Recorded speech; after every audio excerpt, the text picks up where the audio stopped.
நடைமுறைக்கு ஒவ்வாத விஷயங்களை பேசினாங்க. முற்பிறவி மறுபிறவி அதெல்லாம் பேசினாங்க. அது நமக்கு பிடிக்கல. இதெல்லாம் இங்கே பேசக்கூடாதுன்னு சொன்னாங்க. அவ்வளோதான். அதாவது தனிப்பட்ட முறையில் முற்பிறவியில் செய்த பாவத்தின் விளைவாக தான் நம்ம பார்வை இல்லாமல் பிறக்கிறோம், கண் இல்லாமல் கால் இல்லாமல் பிறக்கிறோம். அதெல்லாம் பேசிட்டாரு. அது பர்சனலாக கொஞ்சம் ஊண்டிங்காக இருந்தது. அவ்வளோதாங்க. அது மட்டும் அமைச்சர் என்ன சொன்னார்? பேசினாரா? அமைச்சர் நல்லா நம்ம தைரியமாக கேள்வி கேட்டுருக்கீங்க, நல்லா துணிச்சலாக பேசியிருக்கீங்க சொல்லி பாராட்டு. மாற்றுத்திறனாளிகளை தரைக்குறைவாக பேசுகிறாரு. நீங்கள் வர்ணாசிரமத்தை புகுத்துவன்னு சொல்கிறாரு. குறிப்பாக அந்த மகாவிஷ்ணு சொல்லியிருக்காரு. இங்கே உள்ள மாணவிகள்கிட்ட கேட்டபோது என்ன சொல்கிறாங்க, நானும் ஒரு ஆண், நான் ஆனால் சட்டையை கட்டிட்டு வந்து நிற்க நான் தயார் அப்படின்லாம் சொல்லி ஆபாச கருத்துக்களை இன்னைக்கு பிஞ்சு மனசில் நஞ்ச விதைக்கிற அளவுக்கு அந்த மகாவிஷ்ணு செயல்பட்டதை வன்மையாக கண்டிக்கிறோம். உடனடியாக அவர்கள் மீது பாலியல் குற்ற வழக்குகளை பதிவு செய்யணும். மாற்றுத்திறனாளிகளுக்கு எதிராக வன்மத்தை தூண்டி இருக்கிறார். எனவே அவர்களை மாற்றுத்திறனாளிகளுக்கு விரோதமான வன்கொடுமை தடுப்பு சட்டத்தின் கீழ் உடனடியாக கைது செய்ய வேண்டும் என்றும், அதே போல 2016 மாற்றுத்திறனாளிகள் உரிமை சட்டம் பிரிவு 72 ஆயின் படி அவர் மீது வழக்கு தொடுத்து உடனடியாக அவரை கைது செய்ய வேண்டும்.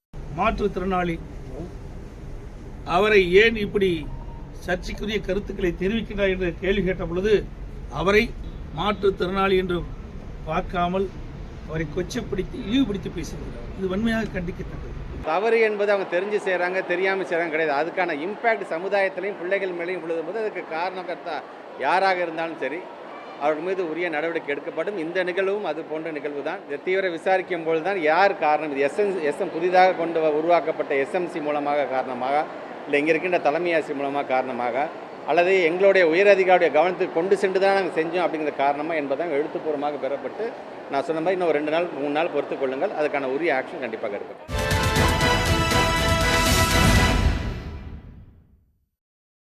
வணக்கம். இது கேள்வி களம். தன்னம்பிக்கை பேச்சாளர் என்ற பெயரில் மகாவிஷ்ணு என்பவர் சென்னை அரசு பள்ளி ஒன்றில் பேசிய ஒரு நிகழ்ச்சி சர்ச்சைக்குரியதாக ஆகியிருக்கிறது. அவர் மீது வழக்கு தொடரப்பட்டிருக்கிறது. இப்போது முதலமைச்சர் திரு மு.க. ஸ்டாலின் இந்த நிகழ்வுக்கு கண்டனம் தெரிவித்து ஒரு செய்தியையும் வெளியிட்டிருக்கிறார். பள்ளிகளில் எப்படிப்பட்ட நிகழ்ச்சிகளை நடத்துவது என்பதை வரைமுறைப்படுத்துவதற்காக புதிய வழிகாட்டு நெறிமுறைகளை வகுத்து வெளியிட நான் ஆணையிட்டிருக்கிறேன் என்று சொன்னதோடு, தனி மனித முன்னேற்றம், அறநெறி சார்ந்து வாழ்தல், சமூக மேம்பாட்டுக்கான சீரிய கருத்துக்கள் இவைதான் நம்முடைய மாணவர்கள் நெஞ்சங்களில் விதைக்கப்பட வேண்டும். கடந்த 3 ஆண்டுகளில் கல்வி அதனுடைய உன்னதம் அறிவியல் பூர்வமான சிந்தனை பற்றி நான் தொடர்ந்து பேசி வருகிறேன். அறிவியல் வழியே முன்னேற்றத்திற்கு அடிப்படை என்று அவர் சொல்லியிருக்கிறார். ஒரு பள்ளிக்கூட நிகழ்ச்சியில் தனியார் நபர் ஒருவர் ஒரு ராஜ மரியாதையோடு அழைக்கப்படுவதும் அங்கு அவர் விரும்பியதையெல்லாம் பேசுவதும் எப்படி நடக்கிறது என்கிற கேள்வி எழுகிறது. இது சார்ந்து நாம் பல அம்சங்களை பேசப்போகிறோம். ஒரு பள்ளிகளில் இப்படியானவர்களை அழைப்பதற்கு என்னென்ன நடைமுறைகள் இருக்கின்றன, யார் இவர்களை அனுமதிக்கிறார்கள், அரசாங்க பள்ளிகளிலே இப்படியான கட்டுப்பாடுகளை விதிக்கக்கூடிய நாம் இதே அளவுக்கு 40,000 தனியார் பள்ளிகள் இருக்கின்றன. அங்கு இது போன்று ஏராளமானவர்கள் பேசுகிறார்கள். மூட நம்பிக்கையை ஊக்குவிக்கக்கூடிய வகையில் பேசக்கூடியவர்களை எப்படி தடுக்கப் போகிறோம் என்ற பல கேள்விகளை விவாதிக்க இருக்கிறோம். நம்மோடு வழக்கறிஞர் அருள்மொழி அவர்கள், ஆன்மீகவாதி யோகி சர்மாஜி அவர்கள், கல்வியாளர் திரு பிரின்ஸ் கஜேந்திர பாபு அவர்கள், மார்க்சிஸ்ட் கம்யூனிஸ்ட் கட்சியின் பேராசிரியர் அருணன் அவர்கள், விமர்சகர் திரு ரவிசங்கர் அவர்கள். உங்கள் அனைவருக்கும் வணக்கம். அருள்மொழி அவர்களுடைய முதற் பார்வை. நேற்று அந்த அசோக் நகர் அரசு மேல்நிலைப் பள்ளியில் நடந்தது. குறிப்பாக மாணவிகளை வைத்துக்கொண்டு அந்த அவர் பையன் சொல்கிற மாதிரி தான் இருக்கார், ஒரு இளைஞர் அப்படின்னு வச்சுக்குவோம். அவர் பேசிய அந்த பேச்சு அப்படிங்கிறது ஒரு கேரக்டர் ஸ்டடி மாதிரி அணுகப்பட வேண்டியது. முதல்ல இவர் யார், எப்படி ஒரு அரசு பள்ளிக்குள்ளே அவர் நுழையிறார், அவர் நுழைகிற முறை என்ன, இதெல்லாமே உண்மையில் ரொம்ப கவனத்துக்கும் கவலைக்கும் உரியது. இவருடைய பேச்சை உண்மையில் பக்தி உள்ள பெற்றோரோ பரவாயில்ல நம்ம பிள்ளைகளுக்கு ஏதோ நல்ல அறிவுரையை சொல்லியிருக்காங்க அப்படின்னு நினைக்கிற மாதிரியான பேச்சாக இல்லை. இவரை பற்றி வெளிவந்திருக்கக்கூடிய அவருடைய நேர்காணல்கள் இது எதுவுமே ஒரு விடலை பருவத்தில் இருக்கிற அடலசன்ட் ஏஜ் அப்படின்னு சொல்லுகிற அந்த மாணவிகளிடத்தில் போய் பேசக்கூடிய பக்குவம் பெற்ற ஒரு மோட்டிவேஷனல் ஸ்பீக்கர் என்று காட்டுவதற்கான எந்த தடயமும் இல்லை. இப்படிப்பட்ட ஒரு நபரை, நான் அவரை பற்றி வேறு எந்த இதுவும் சொல்ல விரும்பலை, அவர் ஏதோ ஒரு வேலை செஞ்சுக்கிட்டு இருக்காரு, அந்த நபரை இந்த பள்ளிக்குள் இப்படி ஒரு அதிகாரத்தோடு நுழைய அனுமதித்தது யார் அப்படிங்கிறது ஒரு முதன்மையான கேள்வி. அவர் அந்த தலைமை ஆசிரியரோட பேசிக்கிட்டு இருக்காரு அறையில், அதுவும் இப்போது வீடியோக்கள் வெளிவந்திருக்கு. இன்றைக்கி அவங்கள இடம் மாற்றியிருக்காங்க. ஏன்னா அவங்க நடந்து கொண்ட முறையும் அவர்களுடைய பொறுப்புக்கு ஏற்ற முறையில் அவங்க நடந்துக்கலை. ஆகையினால் அவங்கள இடமாறுதல் பண்ணியிருக்காங்க. ஆனால் அதற்கு முன்னால் அவங்க அந்த அறையில் பேசும்போது ஒரு தலைமை ஆசிரியராக நீங்கள் என்ன பேச போகிறீங்க அப்படின்லாம் கேட்குறாங்க. அப்போ அதுக்கு என்ன பொருள்? அவங்களுக்கும் இவரை தெரியாது. ஒரு தலைமை ஆசிரியருக்கு ஒருத்தரை அழைக்கிறோன்னு சொன்னால் அவங்க யார்? இப்போது நாங்கள்லாம் இவ்வளவு ஆண்டுகள் பேசிக்கிட்டு இருந்தால் கூட ஒரு கல்வி நிறுவனத்திற்கு எங்களை அழைக்கும்போது தெரிந்தவர்களாகவே இருந்தால் கூட உங்களுடைய ப்ரொஃபைல் வேணும் மேடம், நம்மக்கிட்டேயே கேட்டு நம்மை பற்றிய செய்திகளை சேகரித்து அந்த தலைமை பொறுப்பில் இருப்பவர்களிடம் கொடுத்து தான் அனுமதி வாங்குவாங்க. அப்படி தான் உள்ளே போக முடியும். ஆனால் தலைமை ஆசிரியருக்கே தெரியல நீங்கள் என்ன பேசுவீங்கன்னு கேட்குறாங்க. அவருடைய அந்த பேச்சு முறை இருக்குது பார்த்தீங்களா, அது நம்ம சேலம் அந்த பகுதிகளில் எகத்தாளம்னு சொல்லுவாங்க. நான் என்ன வேணால் பேசுவேன், உங்களுக்கு என்ன வேணும்னு சொல்லுங்கள் அப்படி பேசுகிறார். அப்போது தனக்கு பின்னால் ஏதோ ஒரு அதிகாரம் இருக்குது. அவரை அனுப்பி வைத்தவர்கள், உள்ள அனுமதிக்க வைத்தவர்கள் அதிகார பலத்தில் இருக்கிறார்கள். அப்போது அது யார்? இது நமக்கு இல்லை 2-3 அம்சங்கள் இதில் என்னென்னா, ஒன்று அவர் அழைச்சிருக்காங்க, அவர் போய் பேசுகிறாரு, பேசின பொருள் அப்படின்ற ஒன்று நம்ம டிபேட்டுக்கு பண்ணணும். அவர் என்ன பேசினார்ன்றதை நம்ம பேசலாம். அது முன்ஜென்ம பலன், கர்ம பலன், நீங்கள் அதனால தான் காது கேட்காம பறக்கிறாங்க, பார்வை இல்லாமல் பறக்கிறாங்க, இதை நீங்கள் அடுத்த ஜென்மத்தில் நீங்கள் மோசமாக போவீங்க அப்படின்னு எச்சரிக்கிற ஒரு தன்மை இருக்குது. அவர் பேசின பேச்சு ஒன்று, அவர் அழைக்கப்பட்ட விதம் ஒன்று, அதை விட அந்த இடத்துல எதிர்வினை. ஒரு பார்வை மாற்றுத்திறனாளி ஆசிரியர் ஒருத்தர் கொதிச்சு போய் கேட்குறாரு, என்ன கர்மா இதை பற்றிலாம் பேசுகிறீங்க, முன்ஜென்ம பலன் பேசுகிறீங்க, இதெல்லாம் பள்ளிக்கூடத்தில் பேசுகிற பேச்சா, பெண்கள்கிட்ட பேசுகிற பேச்சா, ஒரு பெண் அழகில்லாமல் இருக்கிறாங்கன்னு கருதிட்டா அதுக்கு நீ போன ஜென்மத்தில் பண்ண பாவம்னு பேசியிருக்கிறார். இதை ஒரு ஆசிரியர் பார்வையற்றவர் தான் கேட்கணுமா? மற்ற ஆசிரியர்களுக்கெல்லாம் என்ன ஆனாங்க? அவங்க ஒரு அந்த பள்ளிக்கூடம் சென்னையிலே பிரமாதமான பள்ளிக்கூடம், அதில் இடம் கிடைக்கிறது அவ்வளோ கஷ்டம். மாநகராட்சி பள்ளியில், அரசு பள்ளியில் மற்றவர்கள்லாம் ஏன் இருந்தாங்க? இன்னொன்று, இது யாருமே கவனத்துக்கே வராமல் போயிருக்கும். அவர் தன் பெருமையை பறைசாற்றுறதுக்காக அவர் வீடியோ வெளியிட்டு தான் இந்த சம்பவமே வெளில வருது. இதுதான் என்னுடைய முதல் கவலையாக இருக்கிறது. இது நடந்த முறை, இது முதல்ல. ரெண்டாவது, அவர் தனிநபராக நடந்து கொண்ட முறைங்கிறது இருக்குல்ல, அவர் உள்ள அழைக்கப்பட்டது இது ஒன்று, அவர் நடந்து கொண்ட முறை, அவர் பேசிய பேச்சு அந்த மாணவிகளை அழ வைக்கிறது, குற்ற உணர்ச்சிக்கு ஆளாக்குறது. குற்ற உணர்ச்சினா இப்போ செய்த குற்றத்துக்கு இல்லை, என்னால் மாற்ற முடியாததற்கு நீங்கள் போன ஜென்மத்தில் செய்த பாவம், கர்ம வினை அப்படின்னு பேசுகிற. அப்போது ஒரு பெண்ணுக்கோ ஒரு யாரோ ஒருத்தர் அதை பார்க்குறாங்க, அவங்க உள்ளத்தில் எப்போ ஐயோ நான் எந்த ஜென்மத்தில் என்ன பாவம் பண்ணணும் அப்படிங்கிறது தன்னைத்தானே நொந்து கொள்ளும் நிலை. அந்த நிலையை அந்த பிஞ்சு மனங்களில் உருவாக்குவதற்காக ஒருத்தர் பள்ளியில் பேசுவது. ரெண்டாவது, இந்த கர்மா, முன்வினை, பின்வினை, இது எல்லாமே எதை நோக்கியது? அது கடவுள் கோட்பாட்டை காப்பாற்றுறதுக்காகங்கிறது ஒன்று இருக்குது. ரெண்டாவது, இதெல்லாம் அந்த குழந்தைகளுக்கு அங்கே சொல்லப்பட வேண்டிய செய்தியா? இதுக்கு பேர் மோட்டிவேஷ்னல் ஸ்பீச்சா? அப்போது அவர் பேசும்பொழுது தடுத்திருக்க வேண்டியது யார் அப்படின்னா அந்த தலைமை ஆசிரியர் தான். ஏங்க, நான் உங்களை அங்கேயே கேட்டேனே, நீங்கள் என்ன பேசுகிறேன்னு வந்தீங்க, இப்போ என்ன பேசிக்கிட்டு இருக்கீங்க அப்படின்னு அவங்க தடுத்திருக்கணும். மாறாக ஒரு தமிழாசிரியர் அந்த குரலை எழுப்பியிருக்கிறார். அதில் இது ரொம்ப எனக்கு மிக பிடித்த அந்த செய்தி. அவர் தமிழாசிரியர் அப்படிங்கிறது ஏன்னா, இந்த தமிழ்நாட்டு பள்ளிகளில் மாணவர்களை சிந்திக்க வைத்தவர்கள் தமிழாசிரியர்கள் தான். திராவிட இயக்கத்தினுடைய அந்த கருத்து விதைகளை பரப்பியவர்கள் தமிழாசிரியர்கள் தான். அந்த மரபு அவர் மீண்டும் இவ்வளவு பேர் இருக்கிற இடத்துல அந்த தமிழாசிரியர் கேட்கிறார். அவர் மாற்றுத்திறனாளி, அது கூட சொன்னாங்க, பார்வையற்றவர், ஊனமுற்றவர் அப்படின்னு இப்போ பேசக்கூடாது. இவர் அதெல்லாம் உங்கள் பாவம் அப்படின்னு சொன்னால் ஒருத்தருக்கு இல்ல எப்படி அவர் இருக்கும்? மட்டும் இல்ல, நிறைய பேர் பொது வெளியில பேசுறாங்க. இப்போ வந்து பொதுவெளி, ஒரு ஆனா- ரெண்டு விஷயங்கள் இதற்கு எதிர்வினை வருது. ஒன்று வந்து அவர் என்னங்க பேசிட்டாரு, பூர்வ ஜென்ம பலன் அப்படின்றது வந்து பலரும் பேசுற ஒன்று தானே.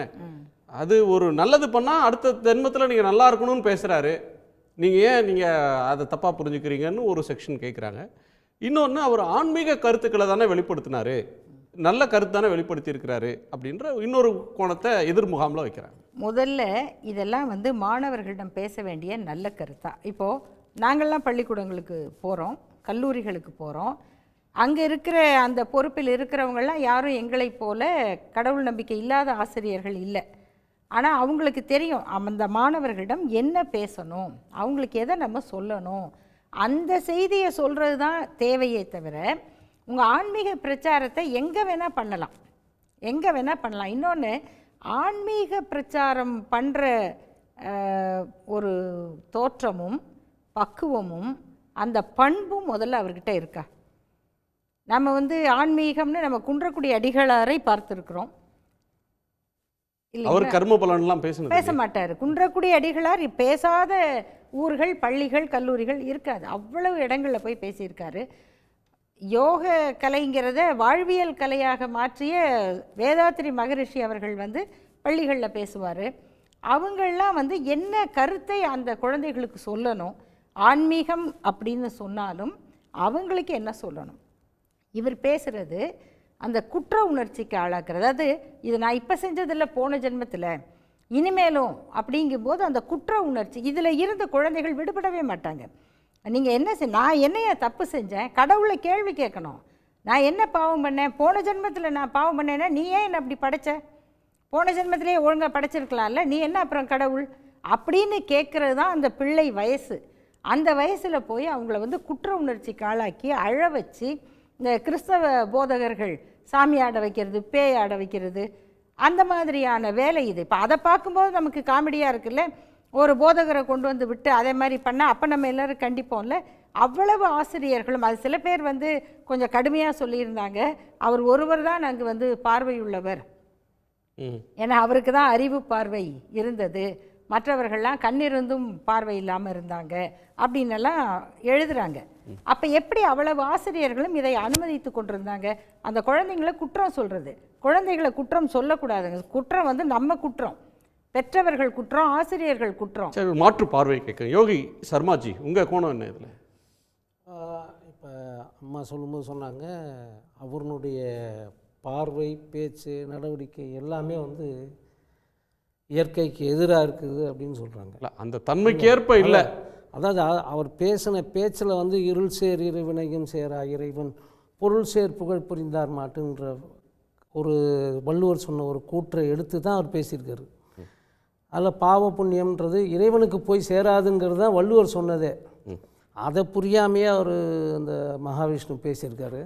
அது வன்மையாக கண்டிக்கத்தக்க ஒன்று. ரெண்டாவது, பாவ புண்ணியத்தை பற்றியே பேசக்கூடாதுங்கிறது சரியான கூற்றானா எனக்கு தெரியாது, கிடையாது. பாவ புண்ணியத்தை பேசணுன்றீங்க? பேசலாம். சாதாரண மனிதன் முதலும் பெரிய ஆட்கள் வரைக்கும் எல்லாருமே அதை பற்றி பேசுவாங்க. பேசுறதுனால தப்பு கிடையாது. எப்படி தப்பு ஆகும்னு எனக்கு தெரியல. அதாவது ரெண்டாவது, பிஞ்சு மனங்களில் அதை போய் விதைச்சது தப்பு. இந்த மாதிரி பெரிய விஷயத்தை கொண்டு போய் ஒரு சிறிய செடியை வெட்டுறதுக்கு கோடாரி தேவையில்லை.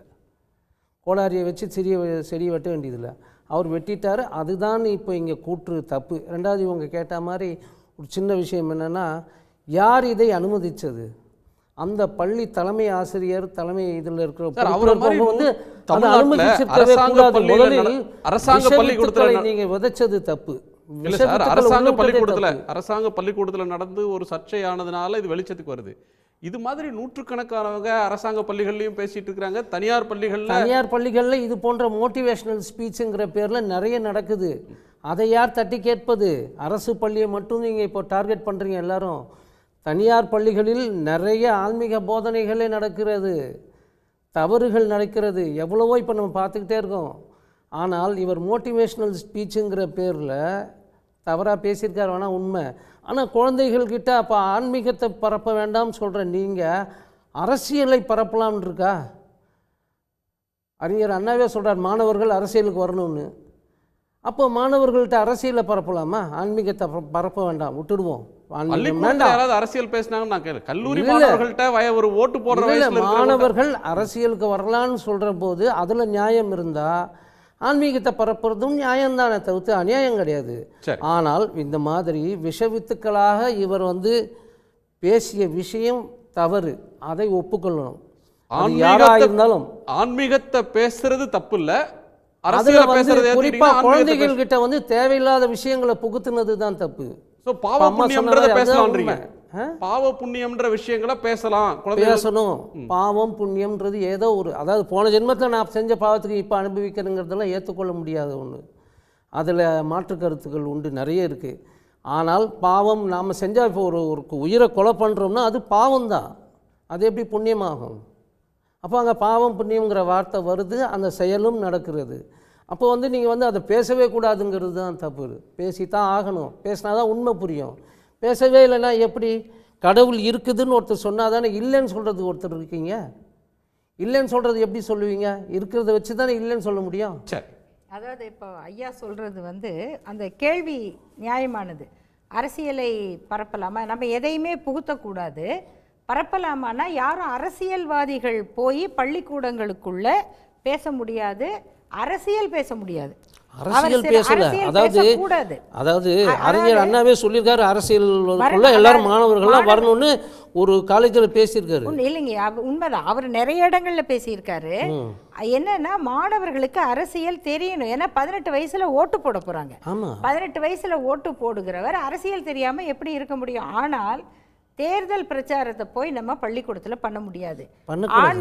ஆன்மீக பிரச்சாரம், நாத்திக பிரச்சாரம், அப்புறம் இந்த மத பிரச்சாரம், இப்படியே பள்ளிக்கூடத்தை பிரச்சார களமாக மாற்றக்கூடாது. அது ஆன்மீகத்துக்கு மட்டும் அதில் எக்ஸப்ஷன்னா, அடுத்து இப்போ நான் சொன்ன மாதிரி நாங்கள்லாம் போகிறோம், நாங்கள் அந்த கருத்தை பேச போறது இல்ல, மாணவர்களுக்கு தேவையானதா பேச போறோம். அண்ணாவை அழைத்து பேசின நிகழ்ச்சிகள்லயே அவர் அரசியல் கட்சி அரசியல்னு ஒண்ணு பேசாம உலக வரலாறுலாம் நாகரிகங்கள் எல்லாம் பேசிட்டு வந்தாரு. அதுல இந்த கருத்தையும் திணிச்சிருக்காரு. இதுதான் உண்மை. உலக வரலாறு, அரசியலுக்கு வரணும் அப்படிங்கிறது. ஏன்னா மாணவர்கள் தான் தலைவர்களாக வர்றாங்க. ஆகையினால அரசியல்ங்கிறது மாணவர்களுக்கு அடிப்படை புரிதலே தவிர தேர்தல் அரசியல் கட்சி அல்ல, பிரச்சாரம் அல்ல. இப்போ தேர்தல் பற்றியே பேசல. ஆனால் இது தேவையானதா அப்படி தேவை இல்லையா அப்படின்னு பார்த்தா மாணவர்கள் கிட்ட இதை கொண்டு போனது தான் தவறு. அதுவும் சின்ன குழந்தைகள், சின்ன பசங்க படிக்கிற ஒரு பள்ளிக்கூடத்துக்குள்ள இதை புகுத்துனது தப்பு.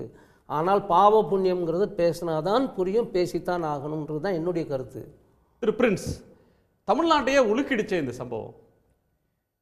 தமிழ்நாட்டை உலுக்கினதுக்கு முக்கிய காரணம் தமிழ்நாட்டில் தந்தை பெரியார் போட்ட ஒரு மிக ஆழமான அடித்தளம். அந்த அடித்தளம் தான் அந்த தமிழாசிரியரை பேச வைத்திருக்கு. இறைந்தும் உயிர் வாழ்தல் வேண்டி பறந்து கெடுக உலகியற்றியான். இதைவிட ஒரு படைப்பை செய்தவனை சாபமிட வேறு யாராலாவது முடியுமான்னு எனக்கு தெரியல. திருவள்ளுவர் என்ன சொல்றாரு? ஒருத்தன் இறைந்து வாழ வேண்டும், இன்னொருத்தன் அவனுக்கு தானம் கொடுக்கிற அளவுக்கு வாழ வேணும். இப்படி ஒரு படைப்பை ஒருத்தர் செஞ்சிருந்தா அந்த படைப்பை செய்தவர் அழிந்து போகட்டும்ன்ற சாபம் கொடுக்கிறாரு வள்ளுவர். தந்தை பெரியார் ரொம்ப தெளிவாக இருந்தார். நான் குழந்தைகளிடம் பேசவில்லை, சிந்திக்கிற பகுத்தறிவு பெற்ற வாலிபர்களிடம் பேசுகிறேன் என்று சொன்னார். தந்தை பெரியார் யாரிடம் பேச வேண்டும், எதை பேச வேண்டும் என்று தெளிவாக சொல்லியிருக்கிறார். எனக்கு இருக்கிற குற்ற உணர்வுலாம் என்னன்னு கேட்டா, ஒரு மாற்றுத்திறனாளியை மனது புண்படும் அளவில் ஒருவர் பேசுகிறார், அங்கே இருந்த பெண்களை மனது புண்படும் வரை ஒருத்தர் பேசுறாரு. அழகுக்கு ஏதாவது டெஃபினிஷன் இருக்கான்னு எனக்கு தெரியல, எது அழகுன்னு என்னால புரிஞ்சுக்க முடியல. இதற்கு மற்றவர்கள் எல்லாம் அமைதியாக இருந்து ஒரு மாற்றுத்திறனாளி தான் குரல் கொடுக்கணும் என்பது இருக்கு பாருங்க, அது எனக்கு உண்மையிலே ரொம்ப பாதிப்பை ஏற்படுத்தியது. அப்ப இத்தனை நாளா நான் என்ன செயல்பட்டுக்கிட்டு இருந்தேன், அப்ப இந்த பிள்ளைங்க, இந்த பெற்றோர்கள், மற்ற ஆசிரியர்கள் இவங்கெல்லாம் ஏன் இப்படி இருந்தாங்க? ஒருவர் அந்த தமிழாசிரியர் தமிழை ஒழுங்காக படித்து தமிழ்ல அந்த சுயமரியாதையை அவர் பெற்றிருந்ததால் தன் தன்மானத்தை விட்டு கொடுக்கல. தன் தன்மானத்தை விட்டு கொடுக்காமல் தனக்கு கண் பார்வை இருக்கோ கண் பார்வை இல்லையோ, ஆனால் தான் பெற்ற அறிவின் மூலமாக அவர் அந்த தவறை தட்டி கேட்டிருக்கிறார். இந்த நிகழ்வு தமிழக அரசிற்கு என்னை பொறுத்தவரை ஒரு எச்சரிக்கை என்று நான் சொல்கிறேன். இது ஒரு எச்சரிக்கை. 2016 தேசிய கல்விக் கொள்கை வரைவுல அவங்க தெளிவா எழுதி வச்சிருந்தாங்க, உள்ளூர்ல இருந்து பயிற்றுனர்கள் உள்ளே போவார்கள், அரசு சாரா தொண்டு நிறுவனங்கள் உள்ள போகும், நீங்க நிதி பள்ளிக்கூடத்துக்கு தேவையான நிதியை நீங்க தொண்டர்கள் கிட்ட வாங்கிக்கோங்க. அப்ப அந்த தொண்டர்கள் இப்படிதான் வருவாங்க. இவர்கள் எப்படி ஒரு பாடத்திட்டத்தை தந்து பயிற்றுவித்த ஆசிரியர்கள் அந்த பாடத்திட்டத்தை எடுக்கணுமா, அல்லது பயிற்றுவித்த ஆசிரியர்கள் அங்கே இருக்கும் பொழுது, பயிற்சி பெற்ற ஆசிரியர்கள் அங்கே இருக்கும் பொழுது பயிற்சி பெறாத இத்தகைய நபர்கள் உள்ளே அனுமதிக்க முடியுமா? முதல்ல அவருடைய பாடி லாங்குவேஜ்ல இருந்து ஒரு வன்மத்தையும் வன்முறையையும் அந்த இடத்துல அவர் சொல்றார். ஆன்மீகத்திற்கு அதுக்கு சம்பந்தமே இல்லை. பற்றற்றான் பற்றினை பற்றுக என்பது ஆன்மீகம். பற்றற்றானுக்கு என்ன பற்று இருக்க முடியும்? உலகில் இருக்கக்கூடிய எந்த விதமான பற்றும் இல்லாமல் எல்லோரும் இன்புற்று இருப்பதை தவிர யாரொன்றும் அறியேன் பராபரமே என்பதுதானே ஆன்மீகமாக இருக்க முடியும். அவர் பேசுறதுல ஆன்மீகமே வெளிப்படல. அவர் பேசுறது மொத்தமே வன்முறை. அங்கு இருக்கக்கூடிய மாணவர்கள் மத்தியில எந்த அளவுக்கு வன்மத்தையும் வன்முறையையும் நஞ்சையும் விதைக்க முடியுமோ அவ்வளவு செய்து முடித்து விட்டார் என்கின்ற போது, இது தமிழ்நாட்டில் பல மாதிரி பள்ளிகளை உருவாக்கி வச்சிருக்கோமே, அத்துணை மாதிரி பள்ளிகள்லயும் இப்படிப்பட்ட என்ஜிஓக்கள் இருக்கிறாங்களே, ஒரு பள்ளியிலிருந்து வெளியில வந்திருக்கு, மற்ற பள்ளிகளுக்குள்ள என்ன ஆயிற்று சார்? இதில் அந்த பள்ளிக்கூடத்தில் அவர் பேசினது மட்டும் நம்ம ஒரு சப்ஜெக்டாக எடுத்து பேசுகிறோம். அவர் பேசினது ஒரு போக்கை நமக்கு காட்டியிருக்கு. எந்த விதமான வரம்பு வரைமுறை தகுதி எந்த விதமான ஒரு ஃபில்டரிங் இல்லாமல் ஒருத்தர் யாருனாலும் பேசலான்ற ஒரு சூழல் இருக்கான்ற கேள்வியை நமக்கு ஏற்படுது. ஆனால் ப்ரைவேட்டில் இந்த மாதிரியான மோட்டிவேஷ்னல் ஸ்பீக்கர்ஸ் இவங்களை கூப்பிட்டு நாங்கள் பேச வைக்கிறோம், அது ஆன்மீக குருக்கள்ன்ற பேரில் ஆன்மீக சொற்பொழிவாளர்கள்ன்ற பேரில் இது மாதிரியான ஆட்கள் மோட்டிவேஷனல் ஸ்பீக்கர்ஸ் தினந்தோறும் பேசுகிறாங்க. அது முற்றிலும் தவறானதுங்க. தமிழ்நாடு அரசு, அது தனியார் பள்ளி, அது சுயநிதி பள்ளியாக இருந்தால் கூட அதுல கற்றல் கற்பித்தல் செயல்பாட்டுக்கு கரிக்குலர் அவர்ஸ்னு இருக்கு, பாடத்திட்ட வேலைன்னு இருக்கு. அந்த பாட வேலை அப்படின்னு சொல்லப்படுற அந்த வேலை நாட்கள்ல பள்ளிக்கூட வளாகத்திற்குள்ள இத்தகைய எந்த மாதிரியான பேச்சையும் அனுமதிக்க கூடாது. அது முழுக்க முழுக்க அந்த மாணவர்களுக்கு ஒரு பாகுபாடு கொண்ட சமூக கட்டமைப்பிலிருந்து பள்ளிக்கூடத்திற்கு வருபவர்கள் அந்த பாகுபாட்டை களைவதற்கான நம்பிக்கை பெறணும், தன்னம்பிக்கையை பெறணும். அந்த தன்னம்பிக்கையும் பாகுபாடு களைவதற்குமான நம்பிக்கை பெறக்கூடிய வகையில் பேசுபவர்கள் இந்திய அரசமைப்பு சட்டத்தின் விழுமியங்களை ஏற்றுக்கொண்டவர்களா என்று பார்த்து அத்தகையவர்களைத்தான் பேசுவதற்கு அனுமதிக்கணும் அப்படின்ற அளவுல அறிவுறுத்தலை தனியார் பள்ளிகளுக்கும் கொடுக்கணும். அப்படி மீறக்கூடிய தனியார் பள்ளிகள் மீது நீங்கள் ஒழுங்கு நடவடிக்கை எடுக்காமல் இதை சரிப்படுத்த முடியாது. தனியார் பள்ளிகள் என்பது அரசின் முகவர்களாகத்தான் அந்த நிர்வாகிகள் செயல்படுகிறார்களே தவிர அவர்கள் தனி என்டிட்டி கிடையாது. தனி தீவு மாதிரி தான் இப்ப இருக்காங்க. அரசாங்கம் அதுல தலையிடவே முடியாது, யாரை வேண்டுமானாலும் அழைப்பாங்க. அப்படி இல்லை, எல்லா பள்ளிகளுமே ரெகக்னிஷன் வாங்கி தான் நடத்த முடியும். அப்ப அரசியல் சாசனத்துக்கு எதிராக இதுல கூட ஒரு கேள்வி பதில் வந்து இல்லையா, கான்ஸ்டியூஷன்ல இருக்கா அப்படின்னு என்ன எல்லாம் தெரிஞ்ச மாதிரி அந்த பையன் பேசுகிறாரு. கான்ஸ்டியூஷனில் இருக்குது. கான்ஸ்டியூஷனில் அரசு பள்ளிகள், அரசு உதவி பெறும் பள்ளிகள் இதில் சுத்தமாக இருக்கக்கூடாது. அதற்கடுத்து சுயநிதி பள்ளிகளாக இருந்தால் கூட அரசின் வரையறைகளுக்கு உட்பட்டு தான் அவங்க அதை செய்ய முடியும் அப்படின்னு தெளிவாக இருக்கு. ரெண்டாவது ஆர்டிகிள் 51 அடிப்படை உரிமைகள், அடிப்படை கடமைகள். அதில் ஸ்பிரிட் ஆஃப் என்கொயரி, கேள்வி கேட்கிற அறிவு, அறிவியல் மனப்பான்மையை வளர்க்கணும், அதுக்கு எதிரான கருத்துக்களை பரப்பக்கூடாது, இதெல்லாம் கான்ஸ்டியூஷன் சொல்லுது. பாவ புண்ணியத்தை பேசலாம்னு இல்லை, நீங்க சொன்னது அதுக்கு முரணாக தனியார் பள்ளிகள் செயல்பட்டால் அவங்களுடைய ரெகக்னிஷனை அரசாங்கம் கேன்சல் பண்ண முடியும். அந்த ஒரு அதிகாரம் அரசுக்கு இருக்கு, அதை அரசு பயன்படுத்தணும். திரு ரவிசங்கரோட கோணத்துக்கு திரு ரவிசங்கர், நீங்க இதை எப்படி பார்க்குறீங்க? இவங்க எல்லாருமே சொன்ன மாதிரி இந்த ஊழ்வினையை பற்றி அவர் சொல்கிறார். ஆனால் பள்ளிக்கூடத்தில் சிறுவர்கள் மத்தியில் இது எந்த அளவுக்கு அவங்களுடைய மனதை கஷ்டப்படுத்தியிருக்கு, அவங்க எந்த அளவுக்கு மன வேதனை அடைஞ்சிருக்காங்கன்னு இவங்க சொல்லியிருக்காங்க.